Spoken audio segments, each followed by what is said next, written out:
आज हम बात कर रहे हैं एक बहुत ही अनोखी और दिलचस्प किताब की, सोफीज वर्ल्ड। इस किताब को लिखा है जॉस्टीन गार्डर ने, जो एक नॉर्वेजियन लेखक हैं। वो पहले एक फिलॉसफी टीचर थे और उन्होंने ये किताब 1991 में लिखी थी। सोचने वाली बात यह है कि ये किताब पूरी दुनिया में बच्चों और बड़ों दोनों के बीच बहुत फेमस हो गई।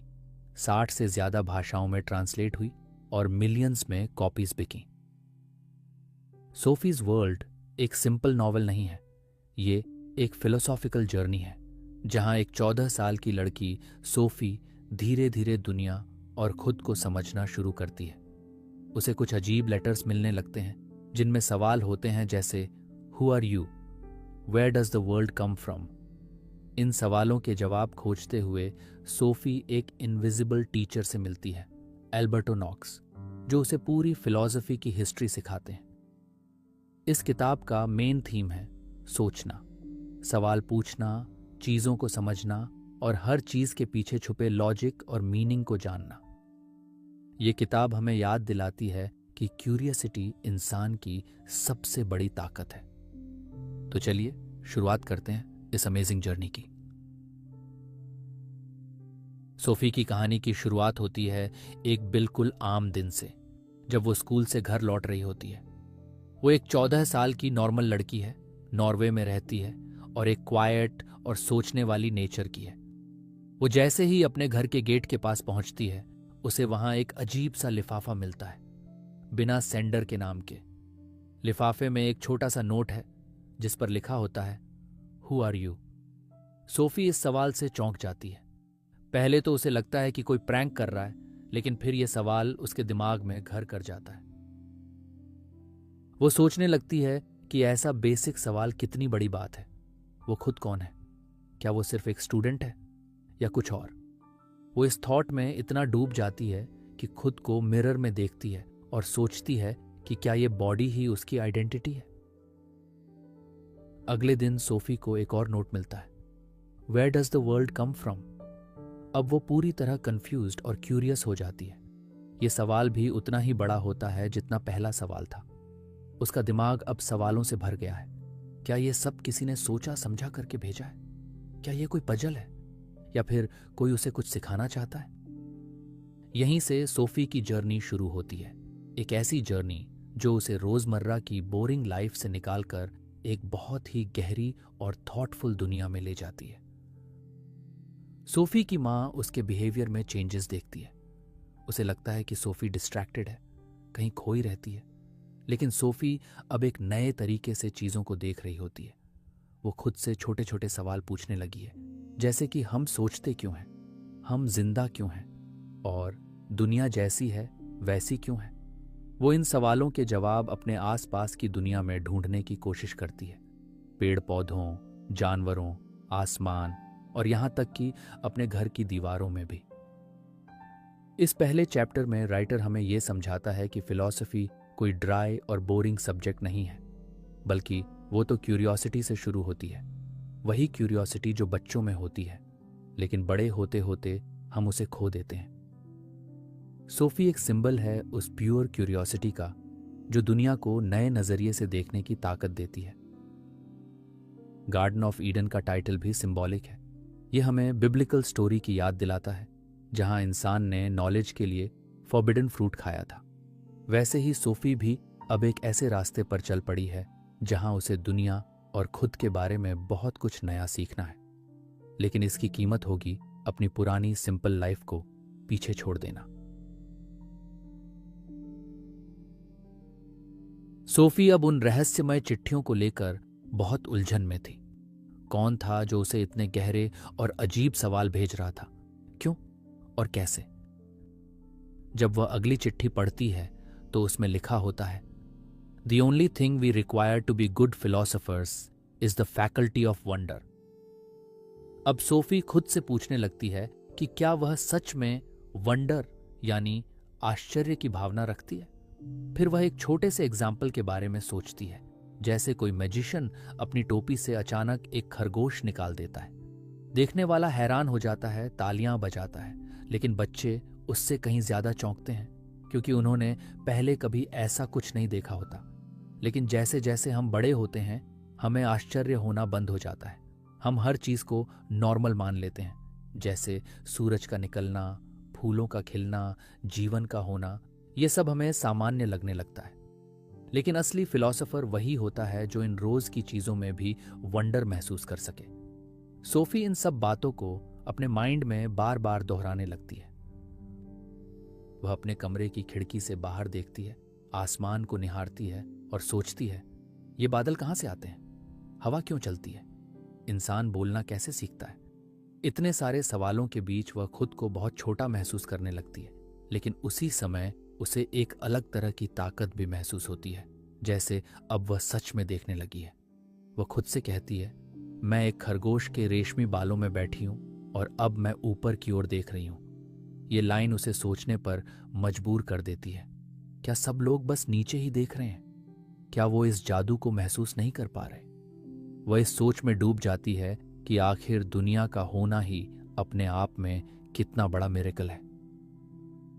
इस चैप्टर में सोफी उस माइंडसेट में प्रवेश करती है जिसमें वह दुनिया को एक बच्चे की तरह देखना शुरू करती है, हर चीज को क्यूरियोसिटी और वंडर की नजर से। उसे यह महसूस होता है कि शायद असली जादू यही है कि हम सवाल पूछें बिना किसी डर के।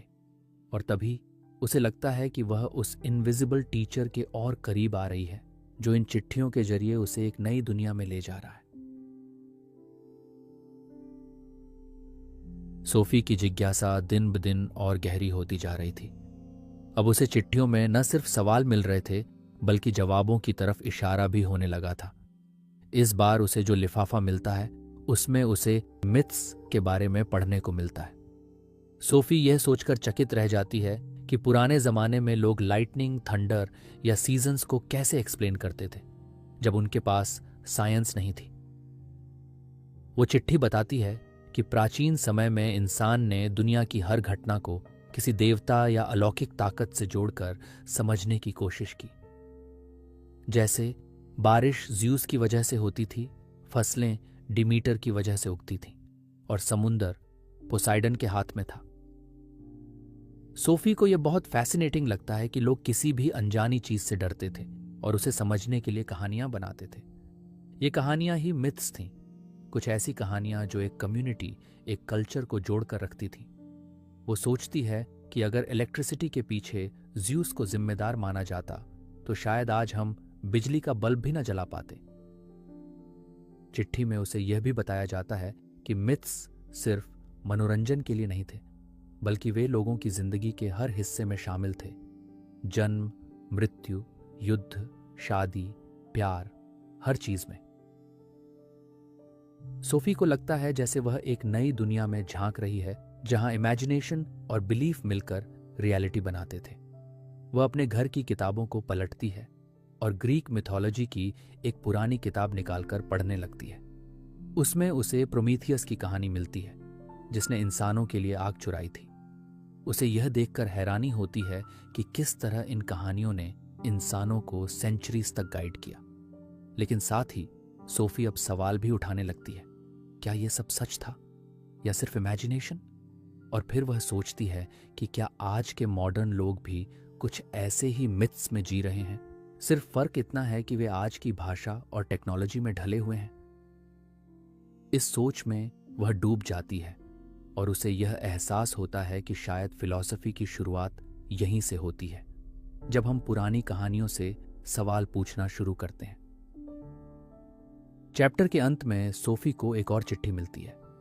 उसमें लिखा होता है, philosophy begins where myth ends. ये लाइन उसे चौंका देती है, लेकिन साथ ही एक दरवाजा खोल देती है एक नई सोच की तरफ। वो समझ जाती है कि अब जो आगे आएगा वो और भी ज्यादा गहरा और चौंकाने वाला होगा। सोफी अब धीरे धीरे उस अनदेखे टीचर की दुनिया में और गहराई से प्रवेश कर रही थी। इस बार जो चिट्ठी उसे मिलती है, उसमें लिखा होता है कि अब वह उन पहले थिंकर्स के बारे में पढ़ेगी जिन्हें नेचुरल फिलॉसफर्स कहा जाता है। ये वे लोग थे जो मिथ्स से हटकर नेचर को साइंटिफिक और लॉजिकल नजरिए से समझने की कोशिश कर रहे थे बिना किसी देवी देवता को बीच में लाए। सोफी को लगता है जैसे वह इतिहास में बहुत पीछे जा रही है, एक ऐसे समय में जहां लोग पहली बार ये सोचने लगे थे कि दुनिया किस चीज से बनी है। पहले फिलोसोफर का नाम आता है थेलीस, जो मानता था कि सारी चीजें पानी से बनी हैं। फिर अनाक्सिमेंडर और अनाक्सिमेनेस आते हैं, जिनका मानना था कि सब कुछ एक बुनियादी तत्व से बना है, जैसे हवा या कोई अनडिफाइंड सब्सटेंस। सोफी ये सोचकर हैरान रह जाती है कि ये लोग बिना किसी टेलीस्कोप, माइक्रोस्कोप या लैब के इतना डीप सोच रहे थे। वह महसूस करती है कि इन थिंकर्स में कॉमन बात ये थी कि वे नेचर के पैटर्न को समझना चाहते थे, कि दिन रात क्यों होता है, मौसम कैसे बदलते हैं और चीज़ें आखिर कैसे जन्म लेती हैं।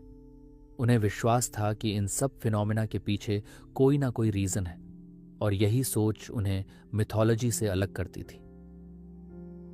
सोफी अब अपने आसपास की चीज़ों को भी नए तरीके से देखना शुरू कर देती है। पानी के बहाव, हवा की हलचल, मिट्टी का रंग, हर चीज़ जैसे कुछ कह रही थी। वह अपने आप से पूछती है कि अगर थेलीस सही था और सब कुछ पानी से बना है, तो क्या वो खुद भी पानी है, या फिर उसकी सोच?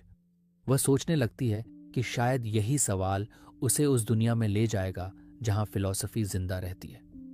उसे ये भी पता चलता है कि ये थिंकर्स सिर्फ इमेजिनेशन नहीं कर रहे थे, बल्कि उन्होंने ऑब्जर्व करना, अनुमान लगाना और लॉजिक लगाना शुरू कर दिया था, जो आगे चलकर साइंस की नींव बना।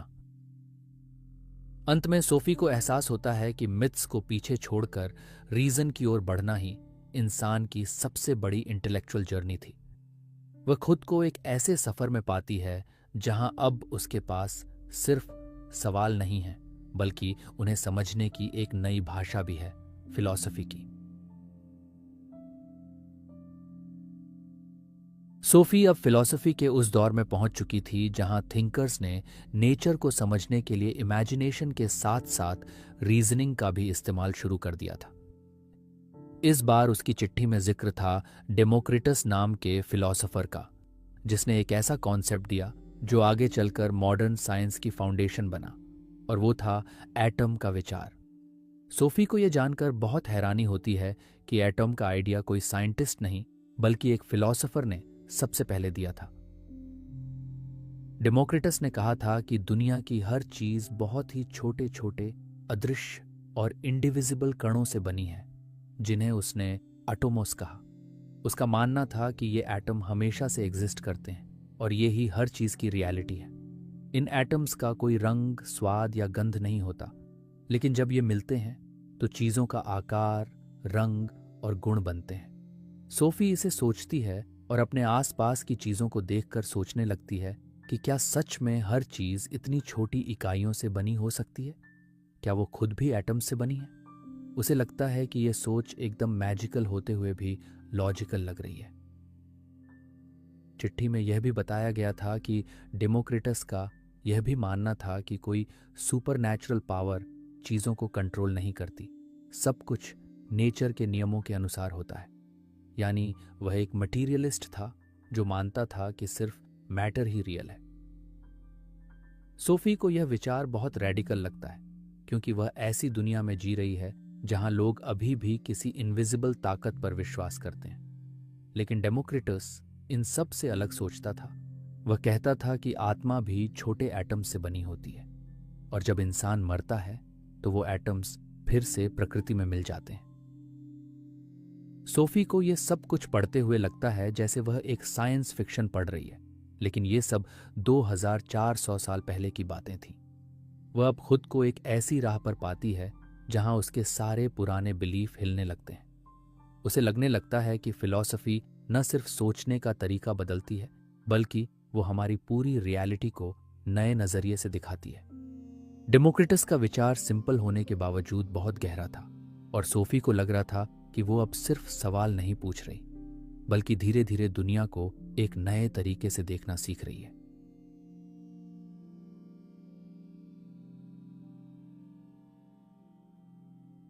सोफी अब ऐसे सवालों की तरफ बढ़ रही थी जो इंसान को सदियों से परेशान करते आए हैं।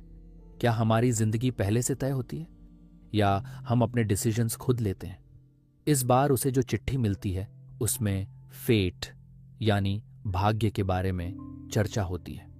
उसे बताया जाता है कि प्राचीन यूनान में लोग मानते थे कि इंसान की किस्मत पहले से ही लिखी हुई होती है और कोई भी व्यक्ति उसे बदल नहीं सकता। यह सोच फेट की देवियों से जुड़ी थी, जिन्हें द फेट्स कहा जाता था। ये 3 बहनें थीं जो जीवन की डोरी को बुनती थीं, काटती थीं और उसकी लंबाई तय करती थीं। सोफी ये पढ़कर चौंक जाती है कि कैसे लोगों को लगता था कि उनका जीवन पूरी तरह से इन अदृश्य ताकतों के कंट्रोल में है। लेकिन साथ ही उसे यह भी पढ़ने को मिलता है कि कुछ फिलोसोफर्स ने इस सोच को चैलेंज किया।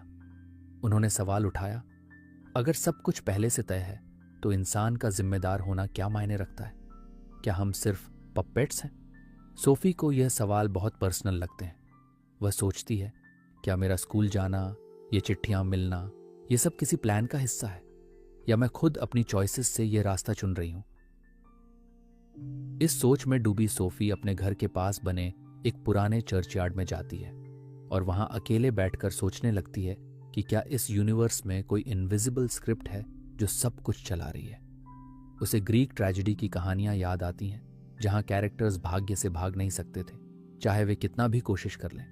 लेकिन वह फिर सोचती है कि फिलॉसफी शायद हमें यह सिखाने आई है कि सवाल पूछने का हक हमें है और शायद भाग्य को भी बदला जा सकता है। चिट्ठी में यह भी बताया गया था कि बाद में कुछ फिलोसोफर्स और थिंकर्स ने यह सोचना शुरू किया कि इंसान के पास फ्री विल भी है, यानी वह खुद तय कर सकता है कि उसे क्या करना है। सोफी यह जानकर थोड़ी राहत महसूस करती है। उसे लगता है कि वह अब उस एज पर खड़ी है जहां मिथोलॉजी, फिलॉसफी और रियल लाइफ आपस में मिल रहे हैं। फेट अब उसके लिए कोई डरावना कॉन्सेप्ट नहीं, बल्कि एक सवाल बन गया है, और यही सवाल उसे आगे बढ़ने की ताकत देता है।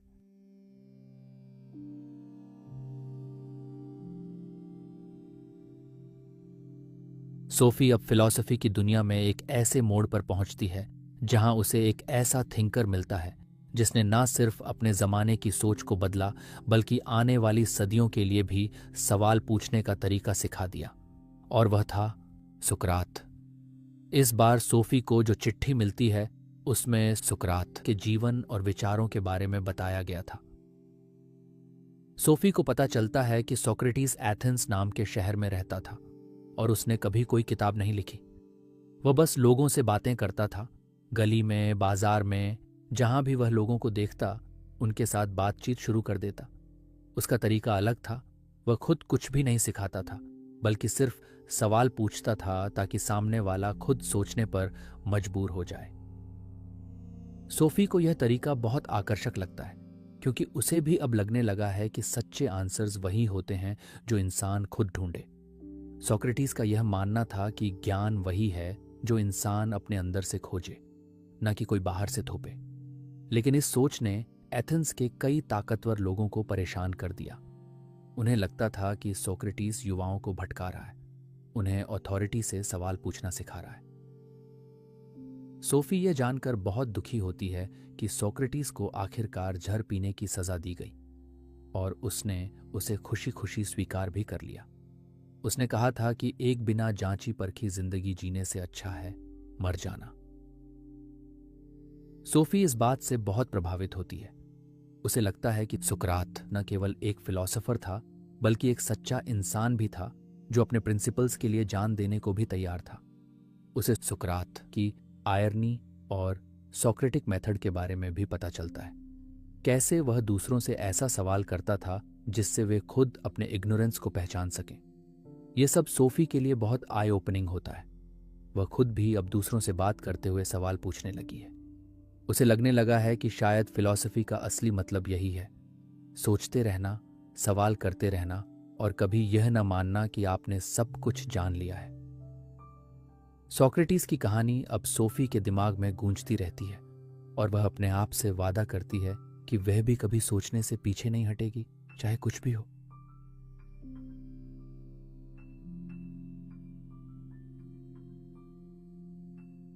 सोफी अब एक नई चिट्ठी पढ़ रही थी जो उसे ले जाती है प्राचीन ग्रीस के एक मशहूर शहर एथेंस में। ये वही शहर था जहां सुकरात, प्लेटो और एरिस्टोटल जैसे महान फिलोसोफर्स रहते थे और जहां दुनिया की पहली डेमोक्रेसी भी जन्मी थी। सोफी को यह जानकर हैरानी होती है कि एथेंस कोई आम शहर नहीं था, बल्कि एक ऐसा स्थान था जहां कला, विचार और पॉलिटिक्स का मेल होता था। चिट्ठी में उसे बताया गया था कि एथेंस में हर व्यक्ति को सभा में जाकर बोलने का हक था और यही लोकतंत्र की शुरुआत मानी जाती है। लेकिन साथ ही ये भी साफ किया गया कि ये डेमोक्रेसी सिर्फ फ्री मैन के लिए थी। महिलाओं, गुलामों और बाहरी लोगों को ये अधिकार नहीं थे।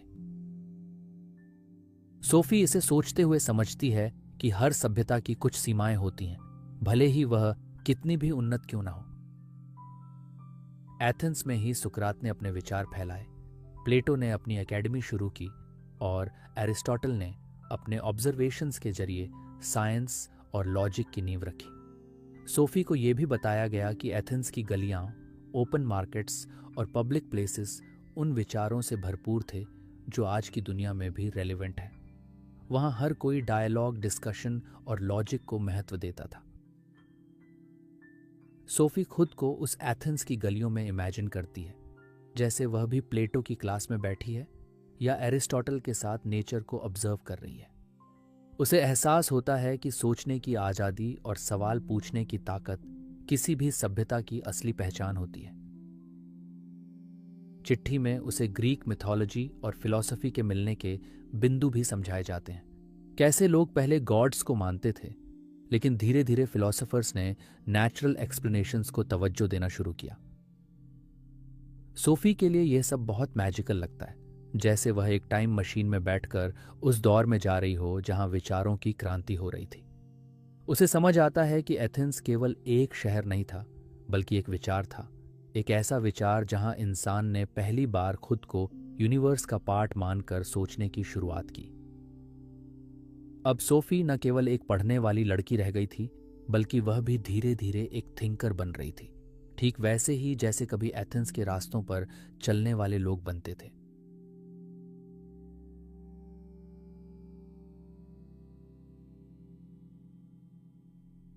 सोफी अब एक ऐसे फिलोसोफर से मिलती है जिसने सुकरात के आइडियाज को ना सिर्फ बचाकर रखा, बल्कि उन्हें और भी आगे बढ़ाया, प्लेटो। चिट्ठी में उसे प्लेटो के जीवन और विचारों के बारे में विस्तार से बताया गया था। सोफी को यह जानकर अच्छा लगता है कि प्लेटो सुकरात का स्टूडेंट था और उसने सुकरात की टीचिंग्स को डायलॉग्स की फॉर्म में लिखा। इन डायलॉग्स में सुकरात एक सेंट्रल कैरेक्टर होता था।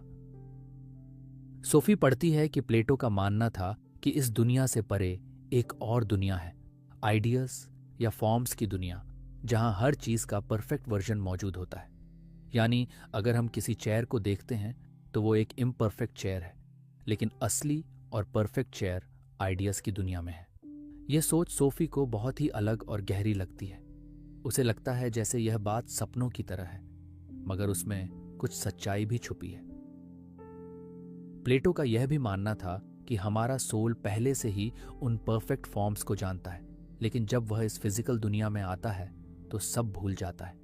सीखना मतलब उन चीजों को फिर से याद करना होता है। यह सोच सोफी को बहुत फैसिनेट करती है। वह सोचती है, क्या ऐसा पॉसिबल है कि हम जो कुछ भी सीखते हैं वो हमारे अंदर पहले से होता है? प्लेटो के एलिगोरी ऑफ द केव ने सोफी को सबसे ज्यादा प्रभावित किया। उसमें यह बताया गया था कि हम सब एक केव में रहते हैं, जहां हम सिर्फ शैडोज देखते हैं और उन्हें ही रियलिटी समझते हैं, लेकिन असली दुनिया उससे बाहर है, जहां लाइट और ट्रूथ है। और फिलॉसफर वही होता है जो उस केव से बाहर जाता है और फिर दूसरों को भी बाहर निकलने की कोशिश करता है। सोफी इस एलिगोरी को अपनी जिंदगी से जोड़ने लगती है। उसे लगता है जैसे वह भी अब तक शैडो वर्ल्ड में थी और अब फिलॉसफी उसे बाहर की रोशनी की तरफ खींच रही है। प्लेटो की एकेडमी और उसका शिक्षा पर जोर सोफी को इंस्पायर करता है। प्लेटो का यह विश्वास कि रूलर को फिलॉसफर होना चाहिए, फिलॉसफर किंग, सोफी को सोचने पर मजबूर कर देता है कि क्या आज की दुनिया में ऐसा मुमकिन है। प्लेटो की सोच ने सोफी के लिए सच और इल्यूजन के बीच की बाउंड्रीज को हिला दिया था। अब उसे लगने लगा था कि फिलॉसफी सिर्फ सोचने का विषय नहीं, बल्कि देखने का एक नया तरीका है, एक नई नज़र जो चीज़ों की गहराई तक पहुंच सकती है।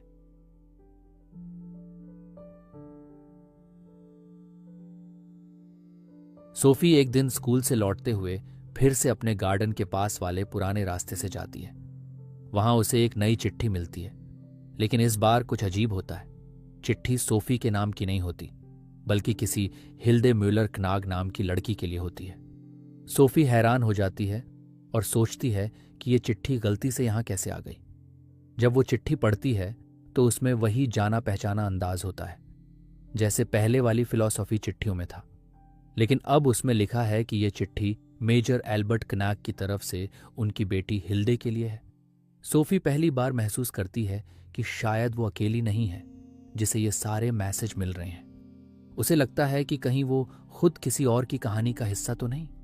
वो सोच में डूब जाती है कि कहीं ऐसा तो नहीं कि उसकी पूरी जिंदगी किसी और की इमेजिनेशन या राइटिंग का हिस्सा है।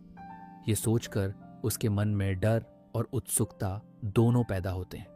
इस चैप्टर में पहली बार हिल्डे और मेजर क्नाग का जिक्र आता है, जो बाद में कहानी की पूरी दिशा बदल देते हैं। सोफी अब जान चुकी है कि ये एक सिंपल फिलॉसफी कोर्स नहीं है। उसके आसपास कुछ और बड़ा चल रहा है, कुछ मिस्टीरियस, कुछ डीपर। अब उसकी तलाश सिर्फ विजडम की नहीं, अपनी आइडेंटिटी की भी है।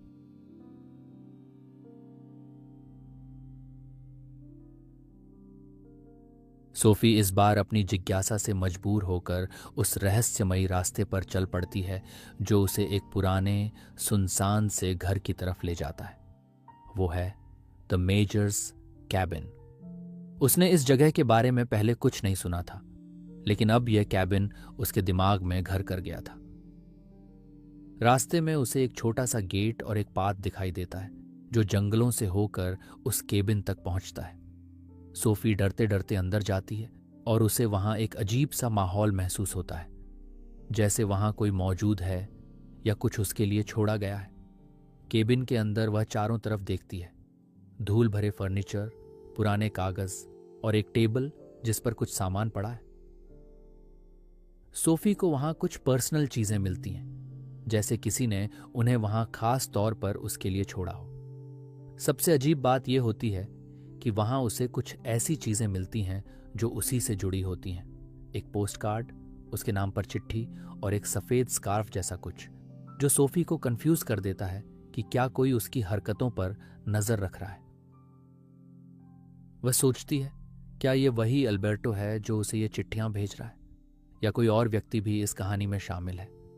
कैबिन में उसे ऐसा लगता है जैसे समय रुक गया हो, एक शांत गूढ़ सी खामोशी जो उसे फिलॉसफी की दुनिया से भी ज्यादा गहराई में ले जाती है।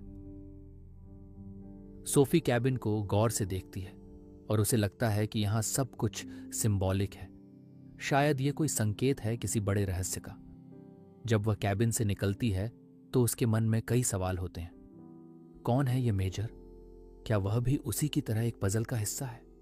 क्या यह कैबिन सिर्फ एक जगह है या किसी और बड़े फिलोसॉफिकल मैसेज का हिस्सा? लेकिन सोफी अब इन सवालों से डरती नहीं है। वह उन्हें अपनाती है, क्योंकि अब वह खुद को एक डिटेक्टिव की तरह महसूस करने लगी है, एक ऐसी सीकर जो सिर्फ जवाब नहीं बल्कि सच्चाई की खोज में है। द मेजर्स कैबिन अब उसके लिए सिर्फ एक केबिन नहीं बल्कि एक सिंबल बन जाता है, मिस्ट्री, आइडेंटिटी और पर्पस की खोज का सिंबल।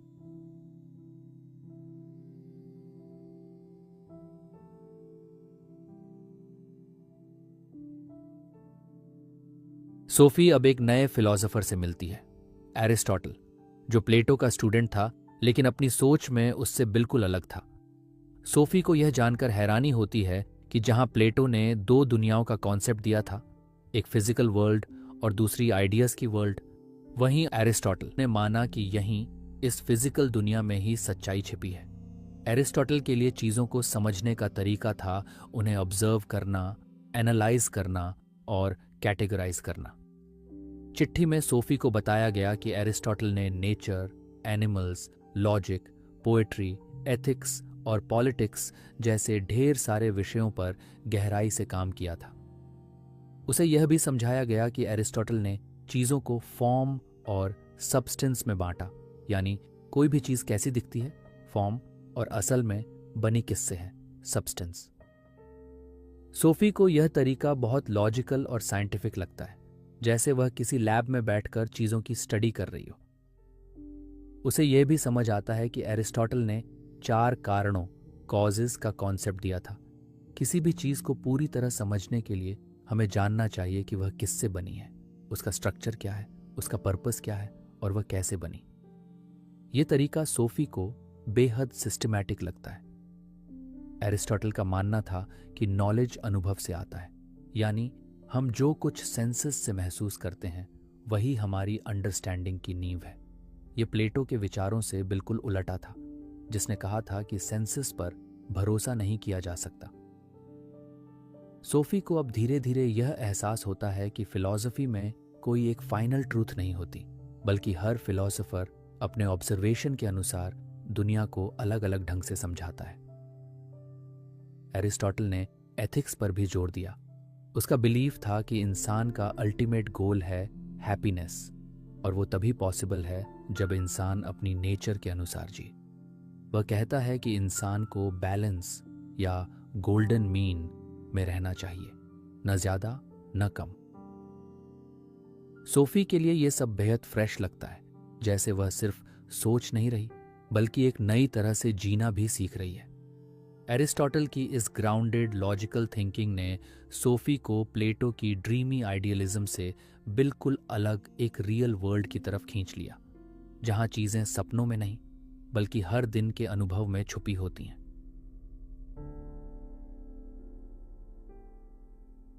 सोफी अब ग्रीक फिलॉसफी के एक नए दौर में प्रवेश करती है, हेलेनिज्म। अल्बर्टो की चिट्ठी में उसे बताया जाता है कि प्लेटो और एरिस्टोटल के बाद फिलॉसफी ने एक नया रास्ता अपनाया, जहां विचार अब सिर्फ ट्रूथ और लॉजिक तक सीमित नहीं रहे, बल्कि इंसान की पर्सनल लाइफ, इमोशन और इनर पीस पर भी जोर दिया जाने लगा। सोफी को बताया गया कि हेलेनिज्म का समय लगभग 300 साल तक चला और इसका असर पूरे ग्रीक और रोमन वर्ल्ड में फैला। ये वो समय था जब अलेक्जेंडर द ग्रेट की वजह से ग्रीक कल्चर दुनिया के अलग अलग हिस्सों में फैलने लगा था और लोग कई नए चैलेंजेस और बदलावों का सामना कर रहे थे। इसी समय फिलॉसफी भी और पर्सनल हो गई। अब सवाल था कि कैसे जिएं?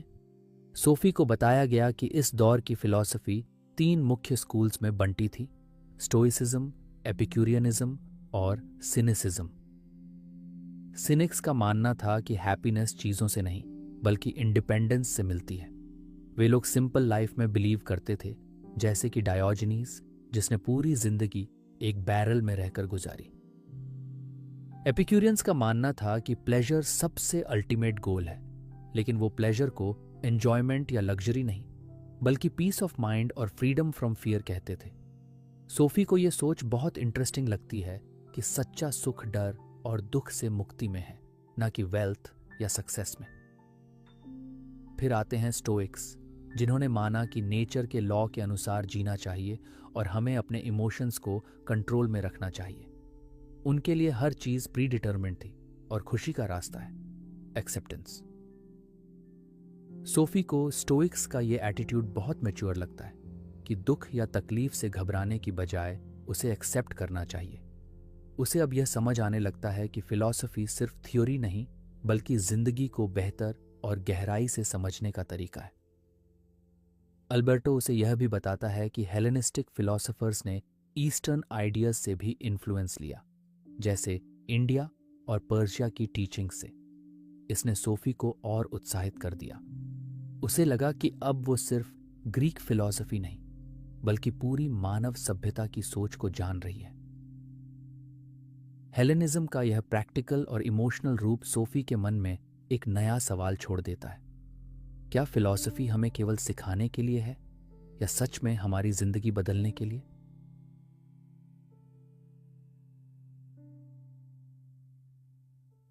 सोफी अब अपने विचारों की दुनिया में और गहराई तक उतर रही है।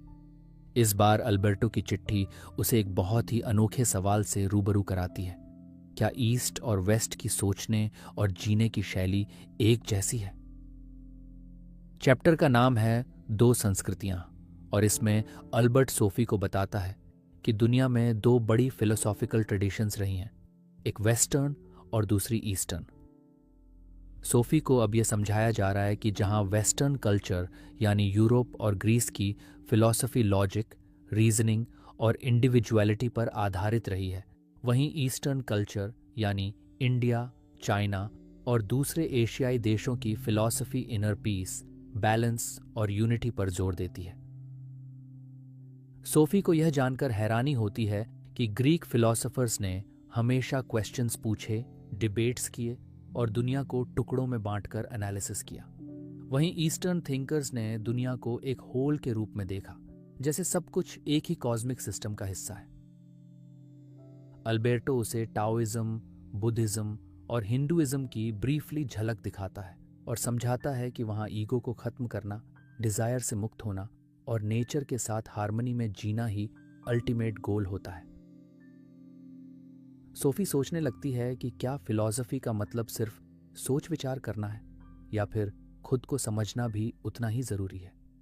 उसे ये कॉन्ट्रास्ट बहुत फैसिनेटिंग लगता है, एक तरफ रैशनैलिटी और लॉजिक, दूसरी तरफ साइलेंस और मेडिटेशन। चिट्ठी में उसे बताया जाता है कि वेस्टर्न ट्रेडिशन में इंसान को यूनिवर्स से अलग माना गया है, जबकि ईस्टर्न फिलॉसफी में इंसान यूनिवर्स का ही एक हिस्सा है। सोफी को लगता है कि यह सोचने का एक नया तरीका है। हो सकता है सच्चाई कहीं बीच में हो। उसे यह भी समझ आता है कि क्यों वेस्टर्न सोसाइटीज में ज्यादा प्रोग्रेस और टेक्नोलॉजी दिखती है और ईस्टर्न सोसाइटीज में इनर पीस और स्पिरिचुअल थिंकिंग। यह कंपैरिजन सोफी के मन में कई सवाल खड़े करता है, लेकिन साथ ही उसे अंदर से शांत भी करता है। अब उसे लगने लगा है कि वो सिर्फ एक नॉर्वेजियन गर्ल नहीं, बल्कि एक ग्लोबल थिंकर बनती जा रही है। और शायद यही फिलॉसफी का असली असर है, वो सोचने के साथ साथ महसूस करना भी सिखाती है।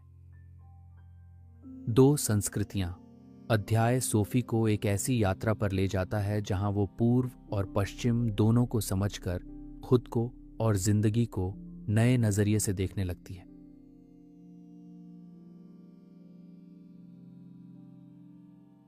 सोफी अब एक ऐसे समय में पहुंचती है जिसे अक्सर अंधकार युग यानी डार्क एजेस कहा जाता है, द मिडिल एजेस। लेकिन अल्बर्टो उसे बताता है कि यह दौर सिर्फ अंधेरा नहीं था, बल्कि एक ब्रिज था जो ग्रीक और रोमन फिलॉसफी को आगे ले गया और उसे क्रिश्चियन सोच के साथ जोड़ दिया। सोफी को चिट्ठी में बताया जाता है कि मिडिल एजेस लगभग 400 से 1400 ईस्वी तक फैला हुआ था और इस दौरान यूरोप में क्रिश्चियनिटी का प्रभाव बहुत गहरा हो गया था। फिलॉसफी अब पूरी तरह रिलीजन के अधीन हो गई थी। यह समय था जब चर्च का दबदबा सबसे ज्यादा था और सभी बड़े सवाल जैसे यूनिवर्स कैसे बना, इंसान का पर्पस क्या है और सच क्या है, इन सब का जवाब बाइबल में खोजा जाता था। सोफी को बताया जाता है कि इस समय के फिलोसोफर्स का मेन गोल था फेथ और रीजन को जोड़ना। उन्हें विश्वास था कि भगवान ही अल्टीमेट ट्रूथ है, लेकिन फिर भी उन्होंने लॉजिक और फिलॉसफी का इस्तेमाल किया ताकि उस फेथ को समझा और सिद्ध किया जा सके। सबसे मशहूर थिंकर इस दौर के थे सेंट अगस्टीन और सेंट थॉमस एक्वाइनस। ऑगस्टीन ने प्लेटो के आइडियाज को क्रिश्चियनिटी के साथ मिलाने की कोशिश की, जबकि एक्वाइनस ने एरिस्टोटल की थिंकिंग को बेस बनाकर भगवान के अस्तित्व को लॉजिकली प्रूव करने की कोशिश की। सोफी को यह जानकर दिलचस्प लगता है कि एरिस्टोटल की आइडियाज जो कभी चर्च को असहज लगती थीं, वही धीरे धीरे उनके लिए यूजफुल बन गई।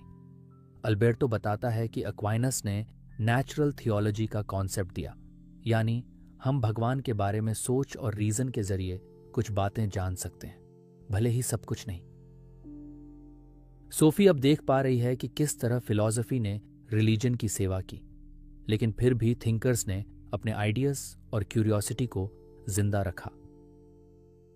उसे यह भी बताया जाता है कि इस समय के थिंकर्स का विश्वास था कि फेथ और रीजन एक दूसरे के विरोधी नहीं है, बल्कि दोनों एक ही अल्टीमेट ट्रूथ की तरफ ले जाते हैं। सोफी को इस बात में बड़ी समझदारी नजर आती है कि जब इंसान फेथ रखे लेकिन सोचता भी रहे, तभी वो एक डीपर अंडरस्टैंडिंग तक पहुंचता है। उसे यह भी लगने लगता है कि हर युग में फिलॉसफी ने अपने समय की ज़रूरतों के हिसाब से अपना रूप बदला है। मिडिल एजेस का यह दौर सोफी के लिए एक रिमाइंडर बन जाता है कि भले ही दुनिया बदलती रहे, सवाल पूछना और जवाब तलाशना कभी बंद नहीं होना चाहिए।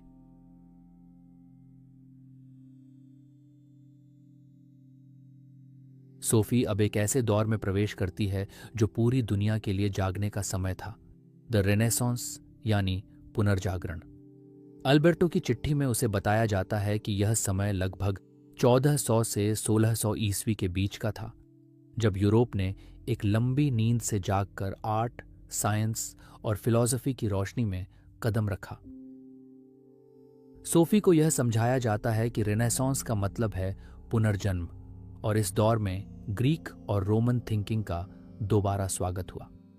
अब चर्च का असर थोड़ा कम होने लगा था और इंसान ने खुद को, अपनी सोच को और नेचर को एक्सप्लोर करना शुरू किया।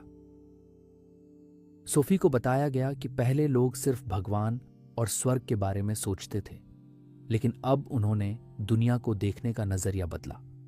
अब सवाल था कि इंसान कौन है, वो क्या कर सकता है और उसकी अपनी शक्ति क्या है।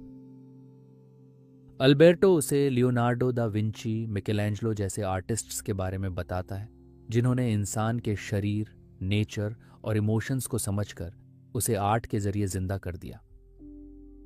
साइंस में भी एक नई थिंकिंग शुरू हुई। गैलीलियो और कोपरनिकस ने बताया कि धरती नहीं, सूरज ब्रह्मांड का सेंटर है। सोफी को लगता है जैसे सच की खोज अब फिर से जिंदा हो रही थी। फिलॉसफी में भी इसी तरह का बदलाव आया। अब थिंकर्स ने फिर से सवाल पूछने शुरू किए, ठीक वैसे ही जैसे सोक्रेटिस और प्लेटो करते थे। सोफी को यह सुनकर अच्छा लगता है कि फिलॉसफी फिर से इंडिपेंडेंट हो रही थी। ह्यूमनिज्म इस दौर की सबसे खास थिंकिंग थी, एक ऐसा विचार जहां इंसान को ही दुनिया का केंद्र माना गया। अब इंसान को भगवान से कम नहीं समझा गया, बल्कि उसकी सोच, उसकी कला और उसकी खोजों को सेलिब्रेट किया गया। सोफी अब महसूस करती है कि यह बदलाव सिर्फ बाहर नहीं, बल्कि अंदर भी था। लोग अपने मन और आत्मा को जानने की कोशिश कर रहे थे। ये रेनेसांस उसे खुद अपने अंदर झांकने के लिए प्रेरित करता है। उसे लगता है कि जैसे जैसे फिलॉसफी बदलती जा रही है, वो भी बदल रही है। अब वो एक ऐसी लड़की नहीं रही जो सिर्फ सवाल पढ़ती है, बल्कि अब वो खुद भी सोचने लगी है कि उसे अपने जीवन में क्या जानना है, क्या समझना है। रेनेसांस का ये चैप्टर सोफी को एक नई रोशनी दिखाता है, एक सोच कि इंसान चाहे तो अपने विचारों से पूरी दुनिया बदल सकता है।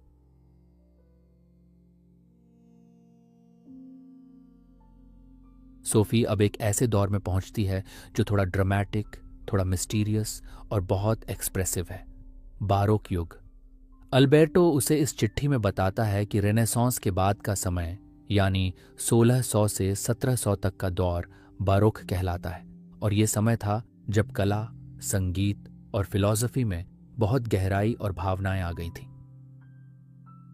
सोफी को बताया जाता है कि यह युग एक तरह की टेंशन को दर्शाता है, जैसे हर चीज के दो पहलू हों, धरती और स्वर्ग, शरीर और आत्मा, यथार्थ और सपना।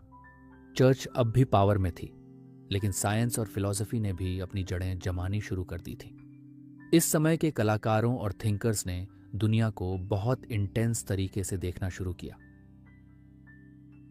अल्बर्टो उसे बताता है कि बारोक थिंकर्स को लगता था कि जीवन एक इल्यूजन है, एक नाटक जिसकी सच्चाई शायद हमें कभी पता न चले।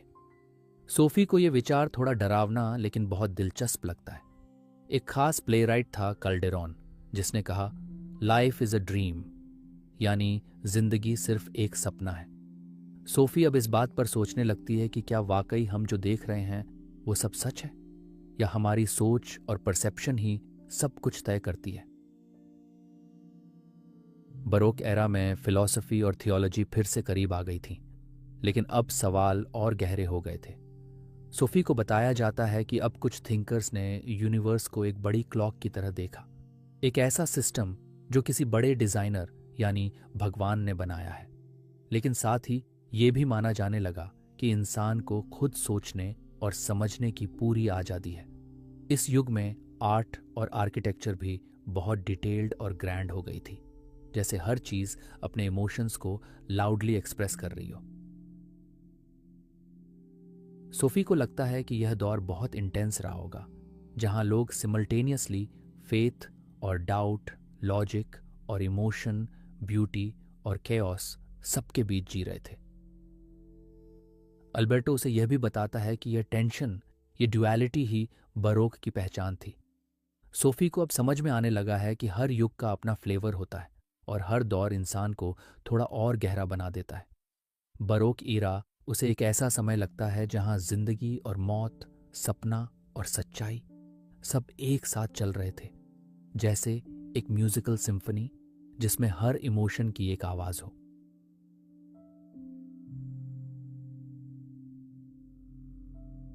सोफी अब एक ऐसे थिंकर से मिलती है जिसने फिलॉसफी की दुनिया को पूरी तरह हिला दिया, रेने देकार्त। अल्बर्टो की चिट्ठी में उसे बताया जाता है कि डेकार्ट को मॉडर्न फिलॉसफी का पिता कहा जाता है क्योंकि उसने पूरी सोच को एक नई दिशा दी। डेकार्ट का सबसे फेमस वाक्य था कोजिटो एर्गो सम, यानी I think therefore I am.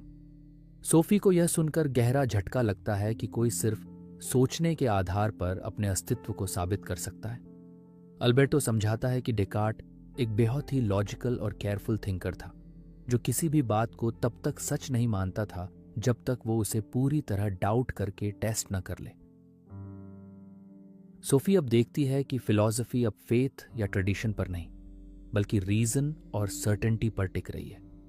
Descartes ने सोचा कि अगर हर चीज पर शक किया जा सकता है, यहां तक कि हमारी आंखों से देखी चीजों पर भी, तो क्या ऐसा कोई ट्रूथ है जिस पर शक न किया जा सके?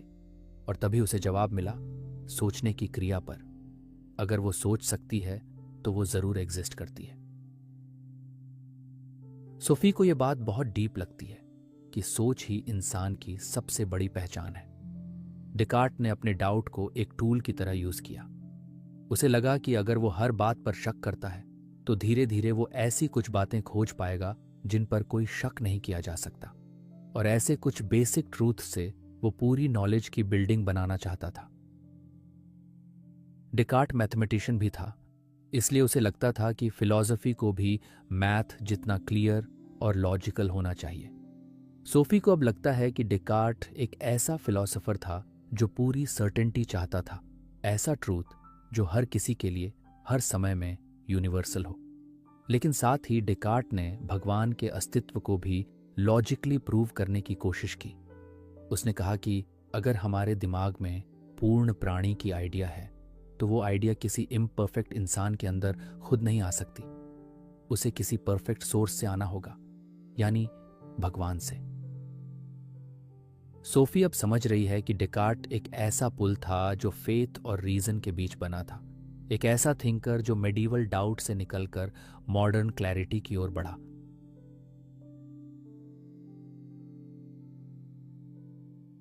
सोफी अब एक ऐसे फिलॉसफर से मिलती है जिसने भगवान, प्रकृति और इंसान की सोच को एक नई रोशनी में देखा, बरुख स्पिनोजा।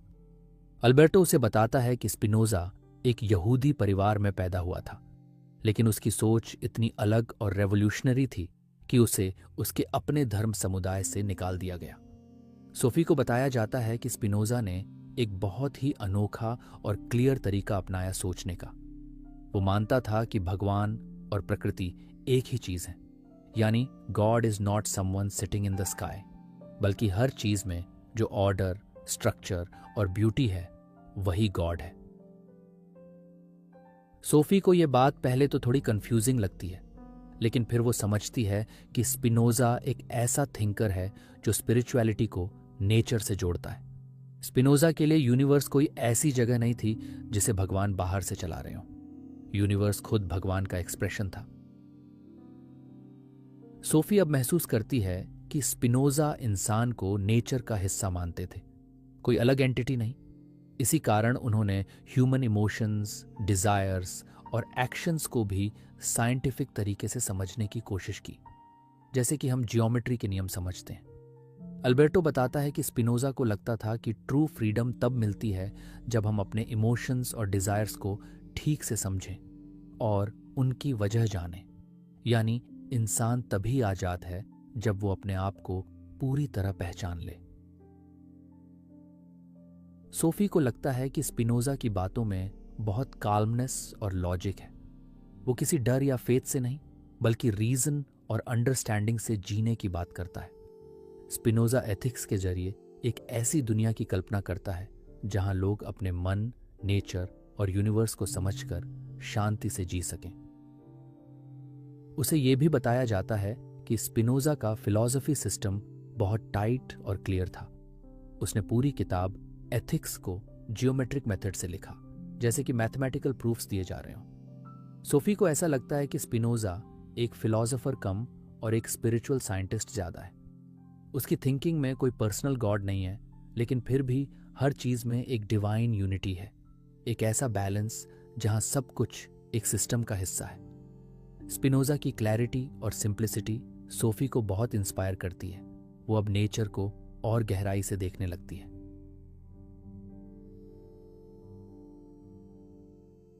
सोफी अब एक ऐसे थिंकर से रूबरू होती है जिसने इंसानी सोच और नॉलेज को लेकर बहुत ही प्रैक्टिकल और ग्राउंडेड नजरिया अपनाया, जॉन लॉक। अल्बर्टो की चिट्ठी में सोफी को बताया जाता है कि लॉक ने फिलॉसफी को एक नई डायरेक्शन दी, जिसमें एक्सपीरियंस और ऑब्जर्वेशन को सबसे ऊपर रखा गया। लॉक को मॉडर्न एम्पिरिसिज्म का फाउंडर माना जाता है। उसने कहा कि इंसान का दिमाग जन्म के वक्त एक ब्लैंक स्लेट होता है, जिसे उसने लैटिन में ताबुला रासा कहा। सोफी को यह बात बहुत इंटरेस्टिंग लगती है कि हम जो कुछ भी जानते हैं वो हमारे एक्सपीरियंस से आता है। कोई आइडिया पहले से हमारे दिमाग में नहीं होता। लॉक ने डेकार्ट की बातों से अलग सोचते हुए कहा कि कोई भी नॉलेज ऐसा नहीं है जो इंसान को जन्म से ही पता हो। उसने बताया कि हम दो तरह के एक्सपीरियंसेस से सीखते हैं, एक बाहर की दुनिया से जो हम सेंसेस से महसूस करते हैं, जैसे देखना, सुनना, छूना, और दूसरा अपने मन के अंदर की थिंकिंग से। सोफी को लगता है कि लॉक बहुत लॉजिकल ढंग से बता रहा है कि हम कैसे दुनिया को समझते हैं। अल्बर्टो उसे बताता है कि लॉक का मानना था कि आइडियाज दो तरह के होते हैं, सिंपल और कॉम्प्लेक्स। सिंपल आइडियाज हमें सीधे अनुभव से मिलते हैं, जैसे कोई रंग या गंध, और कॉम्प्लेक्स आइडियाज हम उन सिंपल आइडियाज को मिलाकर बनाते हैं, जैसे कोई ऑब्जेक्ट या कॉन्सेप्ट। सोफी अब जान रही है कि लॉक की सोच बहुत ग्राउंडेड है। वो कहता है कि अगर हमें किसी चीज का अनुभव नहीं है तो हम उस बारे में कुछ भी नहीं जान सकते। लॉक ने सिर्फ नॉलेज की बात नहीं की, बल्कि पॉलिटिक्स और सोसाइटी को लेकर भी स्ट्रॉन्ग आइडियाज दिए। उसने कहा कि हर इंसान के पास नेचुरल राइट्स होते हैं, लाइफ, लिबर्टी और प्रॉपर्टी, और किसी भी गवर्नमेंट का काम है उन राइट्स की रक्षा करना। सोफी को लगता है कि ये आइडियाज बहुत अहेड ऑफ टाइम थे, क्योंकि उन्होंने बाद में डेमोक्रेसी और ह्यूमन राइट्स के मूवमेंट्स को इन्फ्लुएंस किया। लॉक के आइडियाज में उसे फ्रीडम, रीजन और इक्वालिटी की गूंज सुनाई देती है। वह अब महसूस करती है कि फिलॉसफी सिर्फ एब्स्ट्रैक्ट आइडियाज नहीं है, बल्कि ये तो वो फाउंडेशन है जिस पर एक अच्छा और फेयर समाज बन सकता है। सोफी की सोच अब और प्रैक्टिकल हो गई है और वो खुद अपने एक्सपीरियंस को ज्यादा सीरियस लेने लगी है।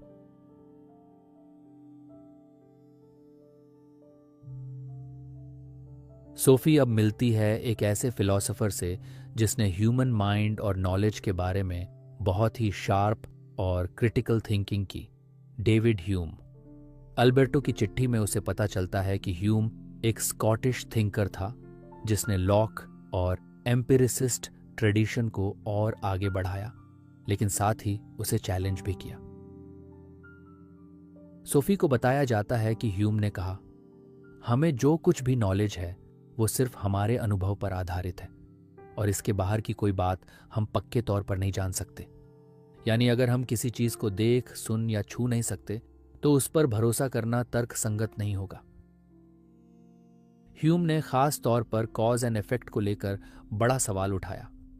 उसने कहा कि हम कभी डायरेक्टली कॉज को देख नहीं सकते, हम बस घटनाओं के बीच रेगुलर कनेक्शन देखते हैं। जैसे अगर आग से हाथ जलता है तो हम कहते हैं कि आग जलने की वजह है, लेकिन असल में यह सिर्फ हमारी आदत है, एक्सपेक्टेशन है, साइंटिफिक सर्टेनिटी नहीं। सोफी को लगता है ये बात थोड़ी अनसेटलिंग है, क्योंकि इसका मतलब है कि हम नेचर के लॉज को भी पूरी सर्टेनिटी से नहीं जान सकते। ह्यूम ने रिलीजन को भी उसी लॉजिक से देखा। उसने कहा कि मिरेकल्स पर यकीन करना इरैशनल है, क्योंकि वो हमारे कॉमन एक्सपीरियंस के अगेंस्ट होते हैं। सोफी को लगता है कि ह्यूम बहुत ही ऑनेस्ट थिंकर है, जो कोई भी बिलीफ सिर्फ इसलिए एक्सेप्ट नहीं करता क्योंकि वो पॉपुलर है। ह्यूम का एक और बड़ा पॉइंट था, इंसान डिसीजंस सिर्फ रीजन से नहीं, इमोशंस और हैबिट्स से करता है। यानी हम खुद को जितना भी लॉजिकल समझें, असल में हमारी डिजायर्स और फीलिंग्स ही हमें ड्राइव करती हैं। अल्बर्टो बताता है कि ह्यूम की ये सोच साइकोलॉजी के लिए भी बहुत इंपॉर्टेंट रही है। सोफी अब खुद को और अपने चॉइसेस को गहराई से देखने लगती है। क्या वो भी सिर्फ हैबिट की वजह से कुछ मानती है? क्या वो भी चीज़ों को रीज़न की बजाय फीलिंग से डिसाइड करती है? ह्यूम की बातें उसे खुद की सोच पर शक करने को मजबूर करती हैं, लेकिन साथ ही उसे ये भी समझ आता है कि सिर्फ डाउट या स्केप्टिसिज्म से ही नई क्लैरिटी मिलती है। ह्यूम के बाद सोफी को फिलॉसफी एक मिरर की तरह लगने लगती है, जिसमें वो खुद को और अपने माइंड को साफ साफ देख सकती है। सोफी अब जिस फिलॉसफर के बारे में जानती है, उसका नाम है जॉर्ज बर्कली, एक ऐसा थिंकर जिसने रियलिटी की डेफिनेशन को ही उलट दिया। अल्बर्टो की चिट्ठी में सोफी को बताया जाता है कि बर्कली एक आयरिश फिलॉसफर था, जिसने ये आर्ग्यूमेंट दिया कि मटेरियल वर्ल्ड का कोई इंडिपेंडेंट एग्जिस्टेंस नहीं है, यानी कोई चीज तब तक एग्जिस्ट नहीं करती जब तक कोई उसे परसीव न करे। उसका फेमस कोट था, to be is to be perceived, यानी कुछ होना ही तभी मुमकिन है जब कोई उसे देखे, सुने या महसूस करे। सोफी को यह बहुत अजीब और कंफ्यूजिंग लगता है। क्या अगर वो किसी कमरे से बाहर निकल जाए तो वो कमरा एग्जिस्ट करना बंद कर देगा? लेकिन अल्बर्टो उसे समझाता है कि बर्कली का मतलब ये नहीं कि चीजें मैजिक की तरह वैनिश हो जाती हैं, बल्कि वो कहता है कि सब कुछ एक ऐसी कॉन्शियसनेस में है जो हमेशा देख रही है, और बर्कली के लिए वो कॉन्शियसनेस है गॉड। सोफी धीरे धीरे समझने लगती है कि बर्कले के हिसाब से पूरा यूनिवर्स एक तरह का स्पिरिचुअल एक्सपीरियंस है, न कि कोई सॉलिड मटेरियल ऑब्जेक्ट। यानी फिजिकल रियलिटी भी तभी रियल है जब कोई माइंड उसे देख या समझ रहा हो।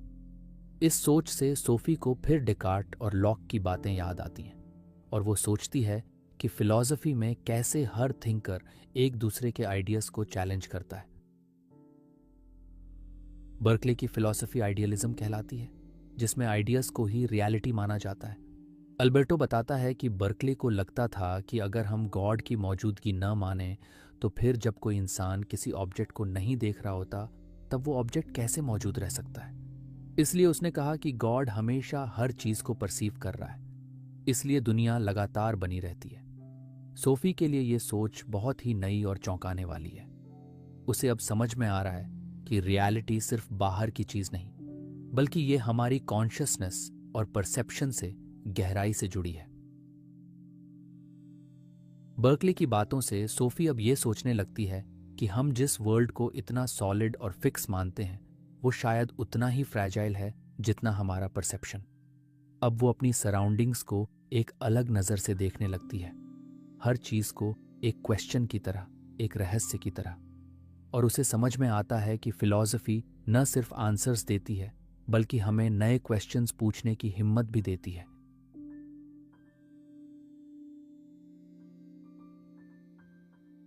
सोफी की क्यूरियोसिटी अब उसे एक और नई जगह की ओर ले जाती है, एक रहस्यमयी जगह जिसका नाम है बियर्कली। ये जगह पहले सिर्फ अल्बर्टो की चिट्ठियों में और इमेजिनेशन में थी, लेकिन अब सोफी खुद वहां पहुंचने वाली है। उसे एक खास निमंत्रण मिलता है कि वो इस घर को देखने आए, जहां से उसके फिलॉसफी लेसन्स का असली राज खुलने वाला है। सोफी बहुत एक्साइटेड है, लेकिन थोड़ी नर्वस भी, क्योंकि अब उसे लगने लगा है कि उसकी दुनिया में कुछ ऐसा है जो नॉर्मल नहीं है। जब सोफी बियर्कली पहुंचती है तो उसे एक बहुत ही शांत, खूबसूरत और थोड़ा सा स्पूकी मैंशन दिखाई देता है। जैसे कोई पुरानी मैजिकल जगह हो। घर के अंदर का माहौल बहुत ही रहस्यमय है, जैसे हर चीज किसी कहानी का हिस्सा हो। सोफी को वहां अजीब अजीब चीजें दिखने लगती हैं, जैसे वो किसी ऐसी रियलिटी में प्रवेश कर चुकी है जो नॉर्मल लाइफ से बहुत अलग है। उसे वहां कुछ ऐसा लगता है जैसे ये सब कोई ड्रीम हो। चीजें बार बार बदलती हैं, आवाजें गूंजती हैं और सब कुछ थोड़ा सा अनरियल लगता है। अल्बर्टो उसे वहां मिलता है और उसे बताता है कि ब्यर्कली एक सिंबॉलिक जगह है, एक ऐसा स्पेस जो सोफी को उसकी सोच और इमेजिनेशन की नई बाउंड्रीज तक ले जाने वाला है।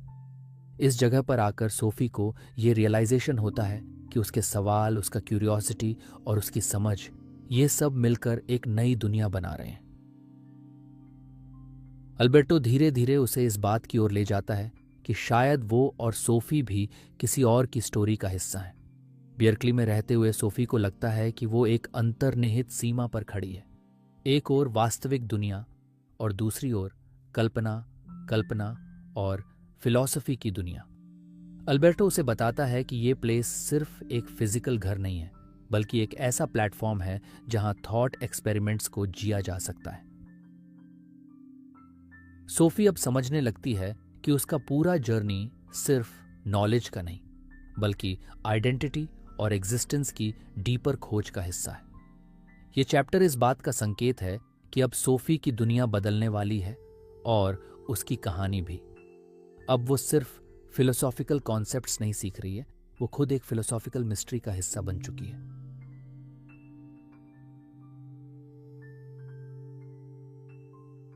सोफी अब जिस नए दौर में कदम रखती है वो है द एनलाइटनमेंट, यानी एक ऐसा समय जब रीजन, साइंस और ह्यूमन राइट्स को लेकर दुनिया में बड़ी क्रांति हुई। अल्बर्टो उसे बताता है कि एनलाइटनमेंट कोई एक घटना नहीं थी, बल्कि 17वीं और 18वीं सदी में यूरोप में शुरू हुई एक सोच की लहर थी, जिसने धर्म, अथॉरिटी और पुराने बिलीफ्स को चैलेंज करना शुरू किया। सोफी को बताया जाता है कि इस दौर के थिंकर्स का मानना था कि इंसान अपने अनुभव और बुद्धि से ही सच्चाई जान सकता है और किसी भी ट्रूथ को ब्लाइंड फेथ से नहीं माना जाना चाहिए। इस विचारधारा ने चर्च और मोनर्की जैसी शक्तियों को भी सवालों के घेरे में ला दिया। अल्बर्टो उसे वोल्टेयर, रूसो और मॉन्टेस्क्यू जैसे बड़े एनलाइटनमेंट थिंकर्स के बारे में बताता है, कैसे उन्होंने फ्रीडम ऑफ स्पीच, डेमोक्रेसी और जस्टिस की बात की। सोफी को यह सोच बहुत पावरफुल लगती है कि लोग पहली बार सोचने लगे थे कि हर इंसान को समान अधिकार होने चाहिए। रूसो का एक फेमस आइडिया था कि इंसान जन्म से फ्री होता है, लेकिन समाज उसे बांध देता है, और इसी से मॉडर्न पॉलिटिकल थॉट का आधार बना। सोफी को यह भी समझ में आता है कि एनलाइटनमेंट ने सिर्फ पॉलिटिक्स को नहीं, बल्कि एजुकेशन, साइंस और लिटरेचर को भी डीपली इन्फ्लुएंस किया। न्यूटन के साइंटिफिक डिस्कवरीज ने यूनिवर्स को एक मशीन की तरह समझने में मदद की, जिससे यह मान्यता मजबूत हुई कि दुनिया में सब कुछ लॉज और लॉजिक से चलता है। सोफी सोचती है कि एनलाइटनमेंट ने इंसानों को सोचने और सवाल उठाने की आज़ादी दी, लेकिन साथ ही कुछ नए कॉन्फ्लिक्ट्स भी पैदा किए, जैसे रिलीजन और साइंस के बीच का गैप। उसे लगता है कि यह दौर पूरी ह्यूमैनिटी के सोचने के तरीके को बदलने वाला था, और इसका असर आज तक बाकी है।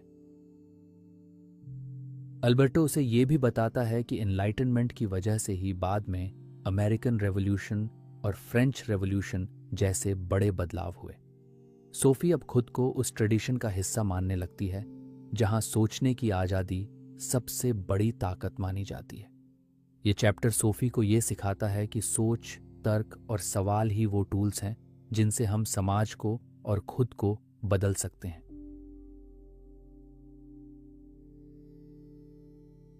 सोफी अब एक ऐसे फिलॉसफर से मिलने वाली है जिसने फिलॉसफी की दिशा ही बदल दी। उसका नाम है इमैनुएल कांट। अल्बर्टो उसे बताता है कि कांट ने रैशनलिज्म और एम्पिरिसिज्म दोनों स्कूल ऑफ थॉट्स को बैलेंस करने की कोशिश की। सोफी को कांट की थिंकिंग शुरू में थोड़ी कॉम्प्लेक्स लगती है, लेकिन अल्बर्टो उसे सिंपल वर्ड्स में समझाता है कि कांट का मानना था कि नॉलेज न तो सिर्फ सेंसेस से आता है और न ही सिर्फ रीजनिंग से, बल्कि दोनों की ज़रूरत होती है। यानी दुनिया के बारे में जो कुछ भी हम जानते हैं वो हमारे अनुभव, एक्सपीरियंस और हमारे माइंड के स्ट्रक्चर्स दोनों पर निर्भर करता है। कांट ने यह भी कहा कि हमारा माइंड एक एक्टिव रोल प्ले करता है। वो चीज़ों को ऐसे ही अब्जॉर्ब नहीं करता, बल्कि उन्हें ऑर्गेनाइज और स्ट्रक्चर करता है। सोफी के लिए ये बात बहुत नई होती है कि दुनिया को हम जैसे देखते हैं वो पूरी तरह ऑब्जेक्ट की रियलिटी नहीं होती, बल्कि हमारा माइंड उसे प्रोसेस करके हमें दिखाता है। कांट ने दुनिया को दो हिस्सों में डिवाइड किया, द थिंग इन इटसेल्फ जो रियलिटी में है, और the thing as it appears जैसा वो हमें लगता है। और उसने कहा कि हम कभी भी चीज़ों को वैसे नहीं जान सकते जैसी वो अपने आप में होती हैं, हम बस उन्हें वैसे जान सकते हैं जैसी वो हमें दिखती हैं। सोफी अब सोचने लगती है कि उसकी खुद की परसेप्शन कितनी सीमित हो सकती है।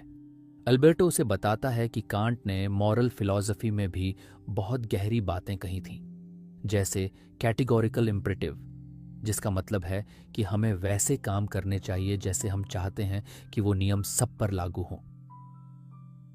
कांट का एथिक्स सेल्फिश मोटिव से नहीं, बल्कि यूनिवर्सल मॉरल लॉ से चलता है। सोफी को कांट की फिलॉसफी से ये एहसास होता है कि हर इंसान के भीतर एक मॉरल कंपेस होता है, और अगर हम खुद से सच्चे हैं तो हमें पता होता है कि सही क्या है। कांट ने एनलाइटनमेंट को ये कहकर डिफाइन किया था, man's emergence from his self imposed immaturity, यानी जब इंसान खुद सोचना शुरू करता है और दूसरों पर निर्भर रहना बंद करता है। ये बात सोफी को डीपली टच करती है। कांट का विचार सोफी की सोच में एक नई गहराई लाता है। अब वो ना सिर्फ नॉलेज बल्कि एथिक्स और रिस्पॉन्सिबिलिटी के नजरिए से भी फिलॉसफी को देखने लगती है।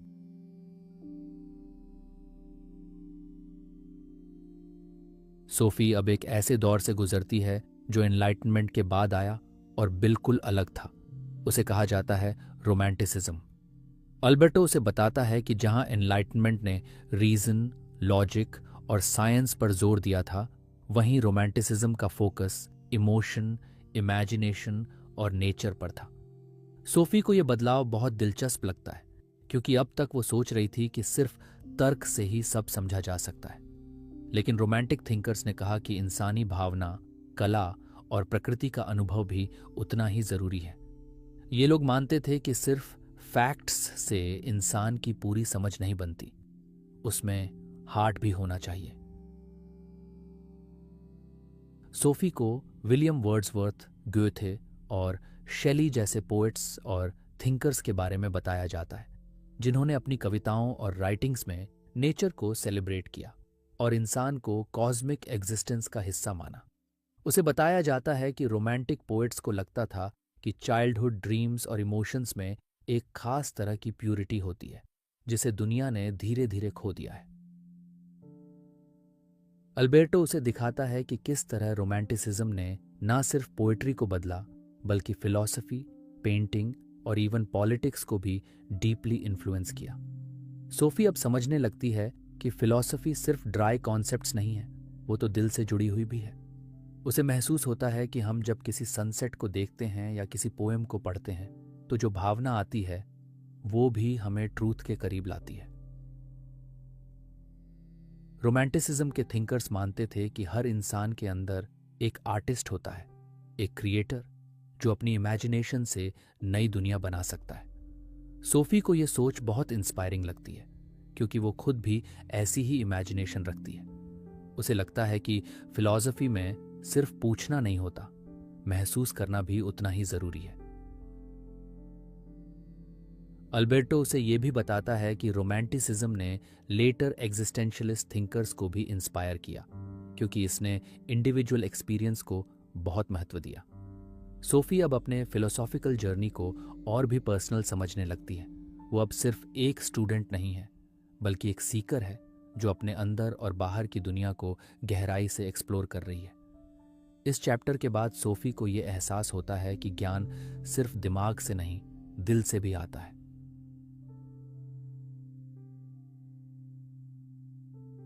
सोफी अब उस फिलॉसफर से मिलने जा रही है जिसने हिस्ट्री और थॉट को एक नए नजरिए से देखा, गेorg विल्हेल्म फ्रीडरिच हेगल। अल्बर्टो उसे समझाता है कि हेगल का मानना था कि दुनिया हमेशा चेंज हो रही है और यह बदलाव किसी एक इंसान या विचार से नहीं बल्कि एक पूरी प्रक्रिया से आता है। इस प्रक्रिया को हेगल ने कहा डायलेक्टिक प्रोसेस, जिसमें एक थॉट थीसिस उसके ऑपोजिट एंटीथेसिस से टकराता है और फिर दोनों मिलकर एक नया थॉट सिंथेसिस बनाते हैं। सोफी को यह आइडिया बहुत इंटरेस्टिंग लगता है क्योंकि इससे उसे सोसाइटी और हिस्ट्री के बदलाव को समझने में मदद मिलती है। अल्बर्टो उसे एग्जाम्पल से समझाता है कि कैसे आइडियाज इवॉल्व होते हैं, जैसे एनलाइटनमेंट की रैशनैलिटी थीसिस को रोमांटिसिज्म की इमोशन बेस्ड अप्रोच एंटीथेसिस ने चैलेंज किया और फिर दोनों का मिश्रण बनता है जिससे नया दौर आता है। हेगल का मानना था कि ट्रूथ कोई फिक्स्ड चीज नहीं है बल्कि वो लगातार अनफोल्ड होती है, एक डायनामिक प्रोसेस है। सोफी को ये बात थोड़ी कंफ्यूजिंग लगती है, लेकिन धीरे धीरे वो समझने लगती है कि हेगल के लिए हर इंसान और समाज एक लार्जर हिस्टोरिकल मूवमेंट का हिस्सा है। अल्बर्टो उसे ये भी बताता है कि हेगल के लिए इंडिविजुअलिटी की भी अहमियत थी, लेकिन वो मानता था कि इंडिविजुअल केवल सोसाइटी के कॉन्टेक्स्ट में ही पूरी तरह समझा जा सकता है, यानी इंसान अकेले नहीं बल्कि कम्युनिटी और हिस्ट्री से जुड़कर ही आइडेंटिटी बनाता है। सोफी को लगता है कि हेगल का थॉट बहुत गहरा है क्योंकि वो कहता है कि हम खुद भी हिस्ट्री में भागीदार हैं, हम केवल ऑब्जर्वर्स नहीं हैं। वो इस आइडिया से प्रभावित होती है कि हर कॉन्फ्लिक्ट, हर डिसएग्रीमेंट भी ग्रोथ की दिशा में एक जरूरी कदम होता है। हेगल ने यह भी कहा था कि the rational is real and the real is rational, यानी दुनिया में जो कुछ हो रहा है वो एक लॉजिकल प्रोसेस का हिस्सा है, भले ही हमें वो अभी समझ ना आए। सोफी को लगता है कि ये एक कंफर्टिंग थॉट भी है और स्केरी भी, क्योंकि इसका मतलब है कि हर चीज का कोई पर्पस है, लेकिन साथ ही ये भी कि हम उससे बच नहीं सकते। अल्बर्टो उसे बताता है कि हेगल का असर बहुत सारे फ्यूचर थिंकर्स पर पड़ा, जैसे मार्क्स और किरकेगार्ड। सोफी अब यह समझने लगती है कि फिलॉसफी सिर्फ आइडियाज की दुनिया नहीं है, ये दुनिया को समझने और बदलने का रास्ता है। सोफी अब एक ऐसे थिंकर से मिलने जा रही है जो पूरी फिलॉसफी में सबसे ज्यादा पर्सनल और इंटेंस माना जाता है, सोरेन किरकेगार्ड। अल्बर्टो उसे बताता है कि किरकेगार्ड ने फिलॉसफी को सिर्फ एब्स्ट्रैक्ट कॉन्सेप्ट्स तक सीमित नहीं रखा, बल्कि उसे इंडिविजुअल एक्सपीरियंस और पर्सनल चॉइस से जोड़ा। वह डेनमार्क का था और उसे आधुनिक एग्जिस्टेंशियलिज्म का पिता कहा जाता है। किरकेगार्ड ने कहा कि हर इंसान को खुद के जीवन का चुनाव करना होता है और यह चुनाव आसान नहीं होता, इसमें डर, अकेलापन और अनसर्टेनिटी होती है। सोफी को यह बात बहुत सच्ची लगती है क्योंकि उसने खुद अपनी लाइफ में ऐसे इमोशंस महसूस किए हैं। किरकेगार्ड ने 3 लाइफ स्टेजेस बताए, एस्थेटिक, एथिकल और रिलीजियस। एस्थेटिक स्टेज में इंसान सिर्फ खुशी और मजे के पीछे भागता है। एथिकल स्टेज में वो जिम्मेदारी समझने लगता है और रिलीजियस स्टेज में वो अपने अस्तित्व को किसी हायर पावर के सामने सरेंडर करता है। अल्बर्टो समझाता है कि किरकेगार्ड का मानना था कि हर इंसान को लीप ऑफ फेथ लेना पड़ता है, एक ऐसा कदम जिसमें कोई गारंटी नहीं होती पर जिसे लेना ही होता है। सोफी को लगता है कि किरकेगार्ड की बातों में एक अजीब तरह की सच्चाई है, एक ऐसा दर्द जो सबने कभी ना कभी महसूस किया होता है। किरकेगार्ड ने इंस्टीट्यूशंस, चर्च और भीड़ की सोच को चैलेंज किया। उसका कहना था कि ट्रूथ इज सब्जेक्टिविटी, यानी सच्चाई का मतलब हर इंसान के लिए अलग हो सकता है क्योंकि हर कोई अलग तरह से जीता और सोचता है। अल्बर्टो बताता है कि किरकेगार्ड ऑर्गेनाइज्ड रिलीजन से बहुत निराश था। उसे लगता था कि लोगों ने फेथ को रूटीन बना दिया है और उसमें कोई पर्सनल स्ट्रगल नहीं बचा।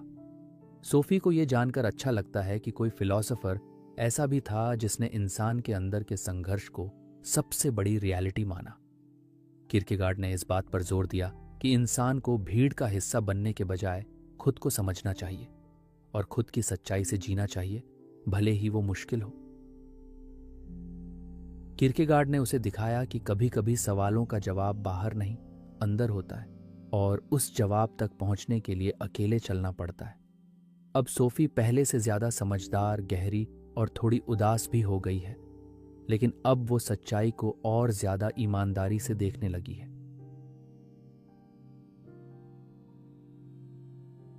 सोफी अब एक ऐसे फिलॉसफर के बारे में जानती है जिसने दुनिया को सिर्फ सोचने नहीं बल्कि बदलने की कोशिश की, कार्ल मार्क्स। अल्बर्टो उसे समझाता है कि मार्क्स ने हेगल से बहुत कुछ सीखा, खासकर ये कि हिस्ट्री एक प्रक्रिया है, लेकिन मार्क्स ने हेगल की फिलॉसफी को उल्टा कर दिया। जहां हेगल ने आइडियाज को इतिहास की ड्राइविंग फोर्स माना था, वहां मार्क्स ने कहा कि मटीरियल कंडीशंस यानी समाज की आर्थिक स्थिति और काम करने का तरीका ही हिस्ट्री को बनाते हैं। अल्बर्टो उसे बताता है कि मार्क्स ने समाज को दो मेन वर्गों में बांटा, बुर्जुआजी जो प्रोडक्शन के मालिक हैं और प्रोलेटारिएट जो काम करते हैं। उसके अनुसार हिस्ट्री की कहानी ही इन दोनों वर्गों के बीच संघर्ष की कहानी है। सोफी को यह जानकर आश्चर्य होता है कि मार्क्स ने यह भविष्यवाणी की थी कि एक दिन वर्किंग क्लास उठ खड़ी होगी और एक नया क्लासलेस समाज बनाएगी जहां कोई शोषण नहीं होगा। मार्क्स का विजन था एक ऐसा समाज जिसमें सबके पास बराबर अवसर हो, जहां कोई अमीर या गरीब नहीं होगा। लेकिन मार्क्स सिर्फ इक्वालिटी की बात नहीं करता था, वो यह भी कहता था कि जब तक लोग अपने काम पर कंट्रोल नहीं रखते, वो एलियनेटेड रहते हैं, यानी अपने ही जीवन से कटे हुए महसूस करते हैं। सोफी को मार्क्स की सोच इसलिए भी खास लगती है क्योंकि वो लोगों की सफरिंग को समझता है और उसका प्रैक्टिकल सॉल्यूशन देना चाहता है। अल्बर्टो बताता है कि मार्क्स ने बहुत सारे थिंकर्स और मूवमेंट्स को इंस्पायर किया, जैसे सोशलिस्ट्स, कम्युनिस्ट्स और कई रेवोल्यूशनरीज। लेकिन साथ ही मार्क्स की फिलॉसफी को लेकर विवाद भी रहा है, क्योंकि बहुत से देशों ने उसके आइडियाज को अप्लाई करते समय डिक्टेटरशिप जैसा रूल बनाया, जो मार्क्स की असली सोच से अलग था। सोफी को यह बात समझ आती है कि कोई भी फिलॉसफी तभी मीनिंगफुल है जब वो इंसान को एम्पावर करे, न कि उसे कंट्रोल करे। मार्क्स के आइडियाज उसे इस बात की याद दिलाते हैं कि इंसान सिर्फ सोचने वाला प्राणी नहीं है, वो एक वर्कर भी है, एक ड्रीमर भी है, और अगर उसे सही मौका मिले तो वो अपने समाज को बदल सकता है।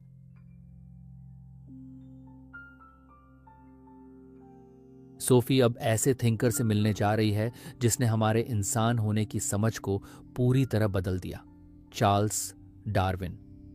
अल्बर्टो उसे बताता है कि डार्विन कोई फिलॉसफर नहीं था, बल्कि एक नेचुरल साइंटिस्ट था, लेकिन उसकी सोच ने फिलॉसफी, रिलीजन और पूरे समाज को हिला दिया। डार्विन ने नेचर को बहुत ध्यान से ऑब्जर्व किया और 1959 में अपनी किताब on the origin of species publish की, जिसमें उसने एक बेहद चौंकाने वाला थियोरी रखा, evolution by natural selection. Sophie पहले तो थोड़ी उलझ जाती है, लेकिन अल्बर्टो उसे सिंपल लैंग्वेज में समझाता है कि डार्विन का मतलब था कि सारी लाइफ धीरे धीरे एक कॉमन एंसेस्टर से इवॉल्व हुई है, और जो ऑर्गेनिजम्स अपने एनवायरनमेंट में सबसे अच्छे से एडजस्ट करते हैं वही सरवाइव करते हैं और आगे रिप्रोड्यूस करते हैं। सोफी हैरान होती है कि डार्विन ने ये सब बिना किसी मॉडर्न टेक्नोलॉजी के समझ लिया था, बस ऑब्जर्वेशन, कंपैरिजन और डीप थिंकिंग से।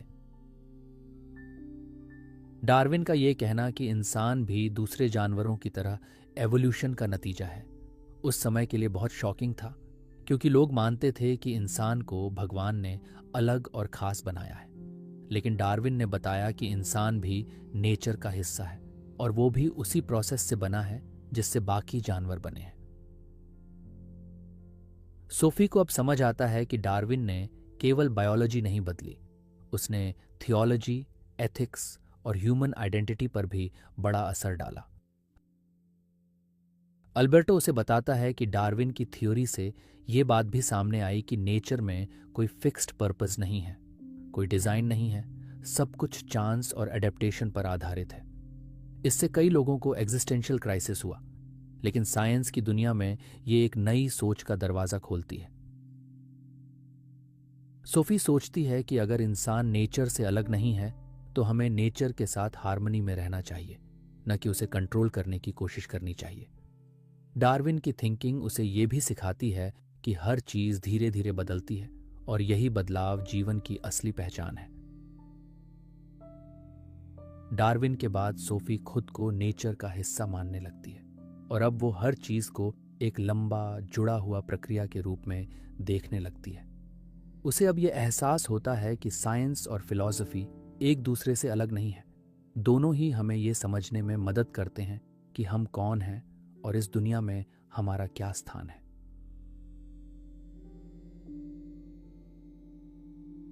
सोफी अब एक ऐसे थिंकर से रूबरू होती है जिसने इंसानी दिमाग की गहराइयों में झांकने की कोशिश की, सिगमंड फ्रायड। अल्बर्टो उसे बताता है कि फ्रॉयड ने इंसान के अंदर मौजूद एक छुपी हुई अनजानी दुनिया को सामने लाया जिसे हम कहते हैं अनकॉन्शियस माइंड। सोफी को शुरू में यह समझ नहीं आता कि कोई चीज जो हमें पता भी नहीं है वो हमारे थॉट्स और एक्शंस को कैसे कंट्रोल कर सकती है, लेकिन अल्बर्टो एग्जाम्पल्स देकर उसे समझाता है। फ्रॉयड का मानना था कि हमारे दिमाग का बड़ा हिस्सा वो होता है जो हम खुद भी नहीं जानते, और वही हमारे बिहेवियर, ड्रीम्स, फियर्स और डिजायर्स को गहराई से इन्फ्लुएंस करता है। सोफी को यह सोचकर थोड़ी हैरानी होती है कि शायद हर इंसान के अंदर कुछ ऐसा होता है जो वो खुद भी फुली नहीं समझ पाता। फ्रॉयड ने अपने थ्योरी में दिमाग को 3 हिस्सों में बांटा, आईडी, ईगो और सुपर ईगो। अल्बर्टो इसे समझाते हुए कहता है कि आईडी हमारे अंदर की वो पार्ट है जो बस चाहता है, खाने का, सेक्स का, कंफर्ट का, वो इंपल्सिव है। फिर आता है सुपर ईगो जो हमें सही गलत सिखाता है, जैसे समाज के रूल्स और मॉरल्स, और इन दोनों के बीच होता है ईगो जो रियल वर्ल्ड से डील करता है और बैलेंस बनाने की कोशिश करता है। सोफी को यह एनालॉजी मजेदार लगती है, जैसे उसके अंदर 3 अलग अलग कैरेक्टर्स रह रहे हों और उनकी लड़ाई ही उसे इंसान बनाती है। अल्बर्टो यह भी बताता है कि फ्रॉयड का काम सिर्फ थ्योरी तक सीमित नहीं था, उसने एक मेथड भी डेवलप किया जिसे कहते हैं साइको एनालिसिस। इसमें वो पेशेंट से बातें करता, उनके सपनों का मतलब निकालता और उनके पास्ट एक्सपीरियंसेस को एक्सप्लोर करता ताकि वो अपनी प्रॉब्लम्स को समझ सकें। सोफी को यह जानकर बहुत इंटरेस्टिंग लगता है कि फ्रॉयड ने ड्रीम्स को अनकॉन्शियस की रॉयल रोड कहा था। इसका मतलब था कि हमारे सपनों में वो चीज़ें छुपी होती हैं जो हम दिन में इग्नोर कर देते हैं या दबा देते हैं। हालांकि फ्रॉयड के थ्योरीज को लेकर काफ़ी डिबेट हुई है, फिर भी उसने एक बहुत इंपॉर्टेंट बात सिखाई कि इंसान जितना दिखता है वो उससे कहीं ज़्यादा कॉम्प्लेक्स है। उसके अंदर के इमोशंस, डिज़ायर्स और कॉन्फ्लिक्ट्स जो शायद वो खुद भी नहीं समझ पाता, उसकी पूरी जिंदगी को शेप करते हैं। सोफी अब यह समझने लगती है कि फिलॉसफी सिर्फ बाहर की दुनिया को नहीं, अंदर की दुनिया को भी समझने का तरीका है, और फ्रॉयड ने इंसान के अंदर के उस अंधेरे हिस्से को रोशनी में लाने की कोशिश की।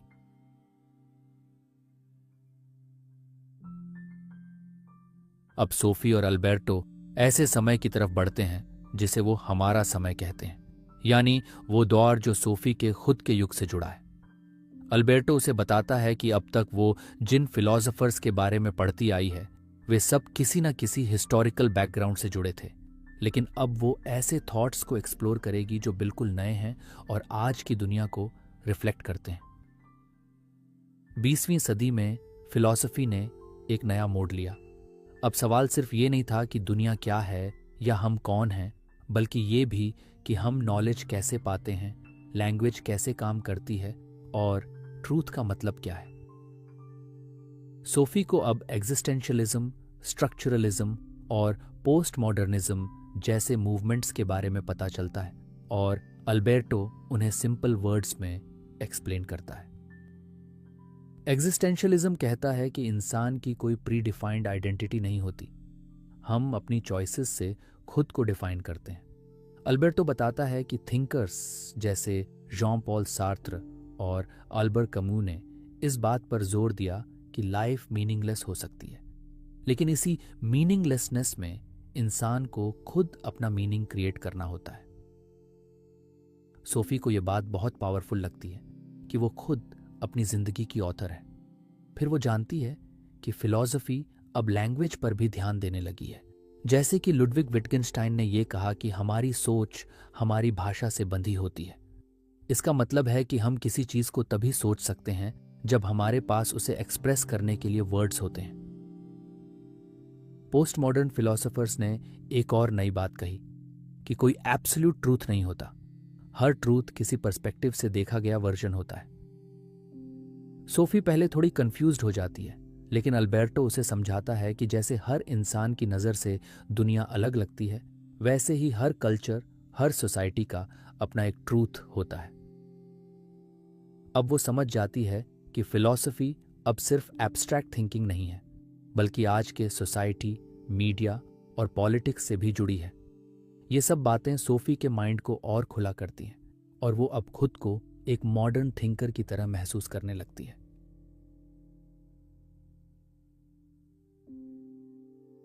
सोफी अब अपने सवालों के जवाबों के बहुत करीब पहुंच चुकी है।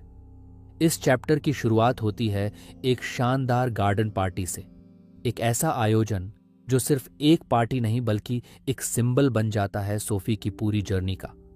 यह पार्टी हिल्डे के पिता मेजर ने खास सोफी के लिए अरेंज की है। यहाँ सोफी को अपने फिलोसॉफिकल एडवेंचर के बहुत सारे कैरेक्टर्स मिलते हैं, यानी वो सब लोग जो असल में इमेजिनेशन का हिस्सा थे, लेकिन अब वो सब एक ही जगह दिखाई दे रहे हैं।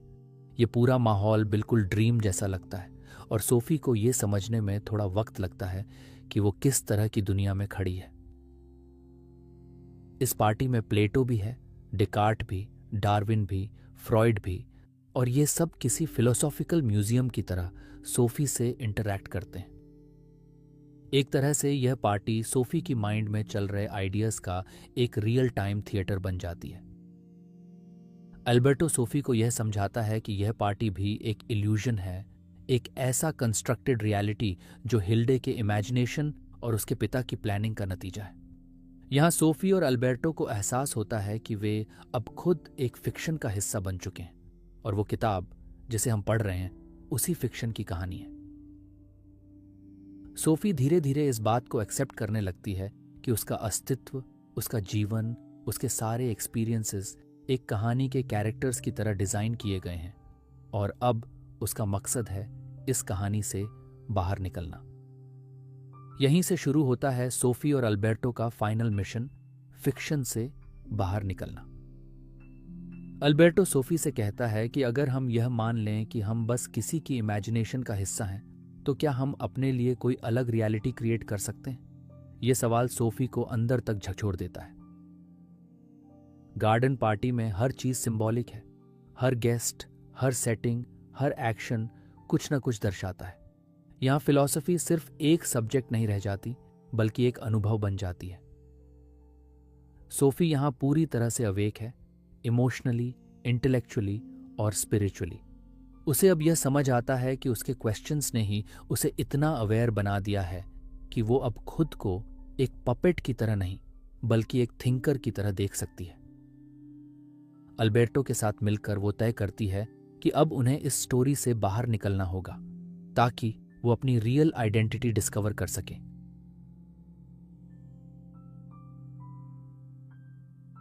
अब कहानी अपने क्लाइमैक्स की ओर बढ़ रही है। सोफी और अल्बर्टो पूरी तरह समझ चुके हैं कि वो एक फिक्शन के कैरेक्टर हैं, हिल्डे और उसके पिता मेजर एल्बर्ट की इमेजिनेशन का हिस्सा। काउंटर पॉइंट चैप्टर एक तरह का दिमागी युद्ध है जिसमें दो दुनिया टकरा रही हैं, एक सोफी की बनाई हुई सोची हुई रियलिटी और दूसरी हिल्डे की ओरिजिनल रियलिटी। अल्बर्टो अब और भी डिटरमिन्ड हो जाता है कि वह सोफी को इस इमेजिन्ड वर्ल्ड से बाहर निकालकर एक नई स्वतंत्रता दिलाए। इस चैप्टर में फिलॉसफी एकदम एक्शन बन जाती है। लॉजिक और इमेजिनेशन का तगड़ा मिलन होता है। अल्बर्टो सोफी को बताता है कि अगर वो लगातार अवेयर रहे, अपने थॉट्स और सराउंडिंग्स को ऑब्जर्व करती रहे, तो वो इस स्टोरी से बाहर निकल सकती है। इस बीच स्टोरी के अंदर बहुत सी अजीब घटनाएं होने लगती हैं। चीजें अचानक डिसअपीयर होती हैं, लोगों की आवाजें गूंजती हैं और समय का फ्लो असामान्य हो जाता है। सोफी अब क्लियरली देख रही है कि दुनिया उसके कंट्रोल में नहीं है और उसे लगातार क्लूज मिल रहे हैं कि कोई इनविजिबल ऑथर उसके एक्शंस को कंट्रोल कर रहा है। लेकिन अब सोफी और अल्बर्टो ने तय कर लिया है कि वो पैसिव कैरेक्टर्स नहीं रहेंगे। उन्होंने एक रिबेलियन शुरू कर दी है, एक ऐसी सोच की क्रांति जहां वे ऑथर की कहानी से बाहर अपनी फ्री विल से जीना चाहते हैं। इसी दौरान हिल्डे भी अपने पिता की डायरी पढ़ रही है और उसे यह रियलाइज होता है कि उसने अपनी इमेजिनेशन से 2 कैरेक्टर्स को इतना रियल बना दिया है कि अब वे उसकी कंट्रोल से बाहर जाने की कोशिश कर रहे हैं। यहीं से शुरू होती है हिल्डे की गिल्ट। उसे सोफी के लिए सिंपैथी होने लगती है। वह सोफी को फ्रीडम देना चाहती है, लेकिन उसका पिता अब भी उस कंट्रोल को छोड़ना नहीं चाहता। यह पूरा चैप्टर ड्युअलिटी को दिखाता है, क्रिएटर और क्रिएशन के बीच, कंट्रोल और फ्रीडम के बीच, इमेजिनेशन और रियलिटी के बीच। काउंटर पॉइंट एक म्यूजिकल टर्म है जिसमें 2 अलग अलग मेलोडीज साथ चलती हैं लेकिन हार्मनी में होती हैं। उसी तरह यहां भी 2 पैरेलल रियलिटीज साथ साथ चल रही हैं। सोफी और अल्बर्टो अब किसी किताब के कैरेक्टर नहीं रह गए हैं। वे आइडियाज के सिंबल बन गए हैं। वो सोच बन गए हैं जो हर इंसान को अपनी लाइफ में कभी ना कभी महसूस होती है। क्या हम खुद को कंट्रोल करते हैं या कोई और? यही सवाल चैप्टर की कोर टेंशन है।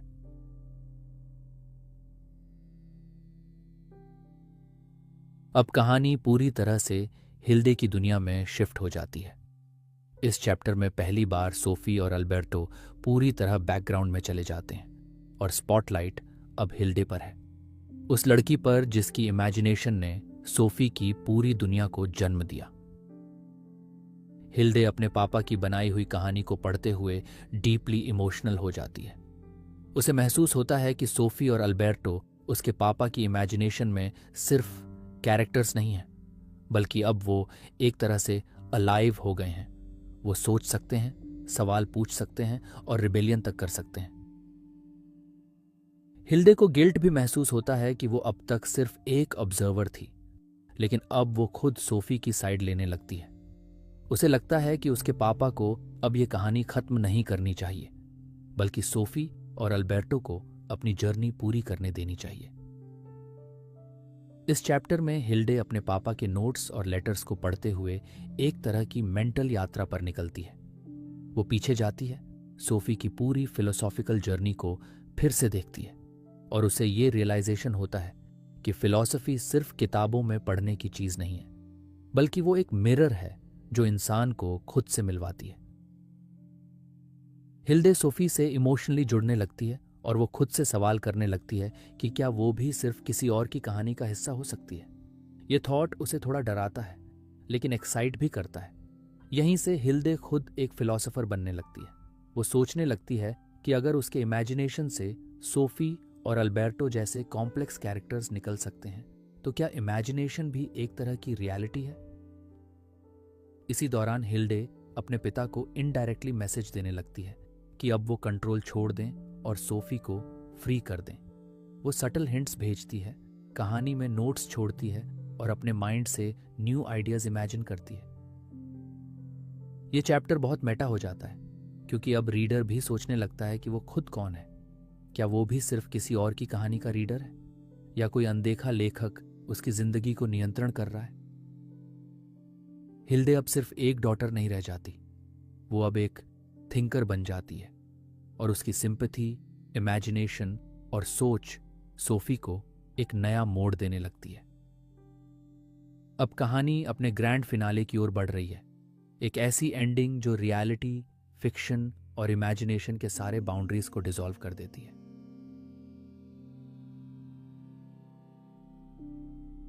अब कहानी अपने एब्सोल्यूट अंतिम मोड़ पर है। द बिग बैंग चैप्टर में इमेजिनेशन और रियलिटी की बाउंड्रीज पूरी तरह मिटने लगती हैं। सोफी और अल्बर्टो अब उस दुनिया से बाहर निकल चुके हैं जिसे मेजर ने अपने इमेजिनेशन से बनाया था। लेकिन इसका मतलब ये नहीं कि वे रियल वर्ल्ड में आ गए हैं, बल्कि वे एक ऐसी रियलिटी में आ गए हैं जो प्योर इमेजिनेशन से बनी है। एक ड्रीमी और एब्स्ट्रैक्ट यूनिवर्स जहां लॉजिक और टाइम के ट्रेडिशनल रूल्स काम नहीं करते। ये एक सिंबॉलिक जर्नी है, एक लास्ट फिलोसॉफिकल लीप जहां हर चीज एक कॉस्मिक लेवल पर जुड़ी हुई महसूस होती है। सोफी और अल्बर्टो ऐसे स्पेस में होते हैं जहां कोई रूल्स नहीं है, कोई बाउंड्रीज नहीं है। ये एक तरह से थॉट यूनिवर्स है जहां विचार ही ऊर्जा है और सोच ही जीवन है। चैप्टर की शुरुआत में ऐसा लगता है जैसे सोफी और अल्बर्टो एक फैंटेसी जैसी जगह पर पहुंच गए हैं, एक ऐसी दुनिया जहां कोई फिक्स फॉर्म नहीं है। वहां ट्रीज हवा में तैरते हैं, एनिमल्स एब्स्ट्रैक्ट पैटर्न्स में बदल जाते हैं और टाइम का कोई सेंस नहीं रहता। सोफी बार बार सवाल करती है, क्या हम अब भी किसी कहानी में हैं? और अल्बर्टो उसका जवाब देता है कि शायद हर सोचने वाला बीइंग किसी न किसी कहानी में ही होता है।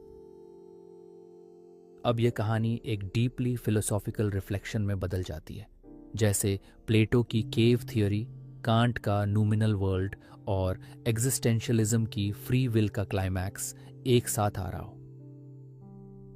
इस बीच हिल्डे अपने इमेजिनेशन से सोफी के इस नए वर्ल्ड को शेप देने लगती है।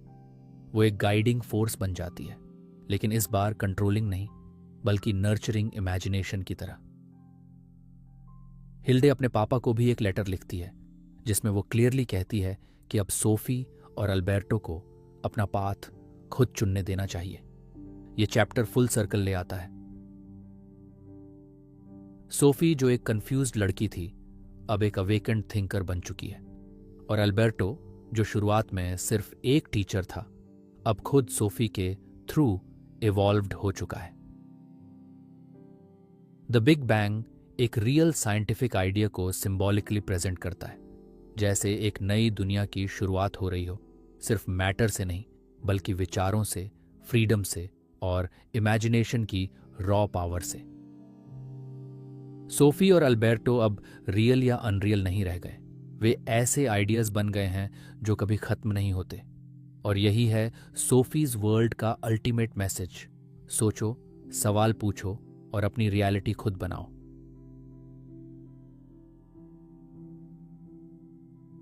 तो दोस्तों, सोफीज वर्ल्ड की ये पूरी जर्नी यहीं खत्म होती है, लेकिन साथ ही ये एक नई शुरुआत का दरवाजा भी खोलती है। सोफी की कहानी ने हमें एक आम लड़की के जरिए फिलॉसफी की एक पूरी दुनिया से मिलवाया, एक ऐसी दुनिया जहां हर सवाल का जवाब एक और नए सवाल की तरफ ले जाता है। इस सफर में हमने देखा कि कैसे क्यूरियोसिटी, सोचने की ताकत और सवाल पूछने की हिम्मत सोफी को एक ऑर्डिनरी लड़की से एक सोचने समझने वाली इंसान में बदल देती है। हर चैप्टर के साथ सोफी का नजरिया और गहरा होता गया और हमें भी ये एहसास होने लगा कि फिलॉसफी सिर्फ किताबों की चीज नहीं है, बल्कि ये हमारे रोजमर्रा के हर छोटे बड़े सवाल का हिस्सा है। मैं कौन हूं? दुनिया कहां से आई? हम क्यों सोचते हैं? हमारा पर्पस क्या है? ये सारे सवाल हमें खुद के और अपनी जिंदगी के करीब ले जाते हैं। सोफी और अल्बर्टो की जर्नी के जरिए हमने ये भी सीखा कि दुनिया जितनी बाहर है उतनी ही हमारे अंदर भी है, और सोचने की आजादी सबसे बड़ी आजादी होती है। मेजर और हिल्डे के कैरेक्टर्स ने हमें दिखाया कि हम खुद भी किसी और की कहानी का हिस्सा हो सकते हैं, और शायद कोई और हमारी कहानी का क्रिएटर हो। ये विचार डराने वाला भी है और एक्साइटिंग भी। अंत में जब सोफी और अल्बर्टो इमेजिनेशन की उस दुनिया से बाहर आते हैं तो एक नई रियलिटी में पहुंचते हैं, जहां सिर्फ सोच, कल्पना और आत्मा का अस्तित्व है। ये कंक्लूजन एक रिमाइंडर है कि सोच की कोई सीमा नहीं होती और इंसान की पहचान उसके शरीर से नहीं, उसकी सोच से बनती है। अब जब आपने ये पूरी कहानी सुन ली है तो शायद आपके अंदर भी एक नया थिंकर जाग चुका है, जो सवाल पूछना जानता है और जवाब ढूंढने से डरता नहीं। यही इस किताब का सबसे बड़ा संदेश है कि हम सब फिलॉसफर्स हैं, बस हमें फिर से वो बच्चा बनना है जो हर चीज को पहली बार देख रहा है। इसी के साथ हम आपसे विदा लेते हैं, लेकिन आपकी सोच की जर्नी अब शुरू हुई है। सोचते रहिए, सवाल पूछते रहिए, क्योंकि असली ज्ञान वहीं से आता है। अगर आपको ये वीडियो पसंद आया हो तो लाइक ज़रूर करना और चैनल को सब्सक्राइब करना, ताकि ऐसी और भी किताबों की डीप और सिंपल एक्सप्लेनेशंस आप तक पहुंचती रहें। नीचे कमेंट में बताओ कि आपको सोफीज वर्ल्ड का कौन सा हिस्सा सबसे इंटरेस्टिंग लगा।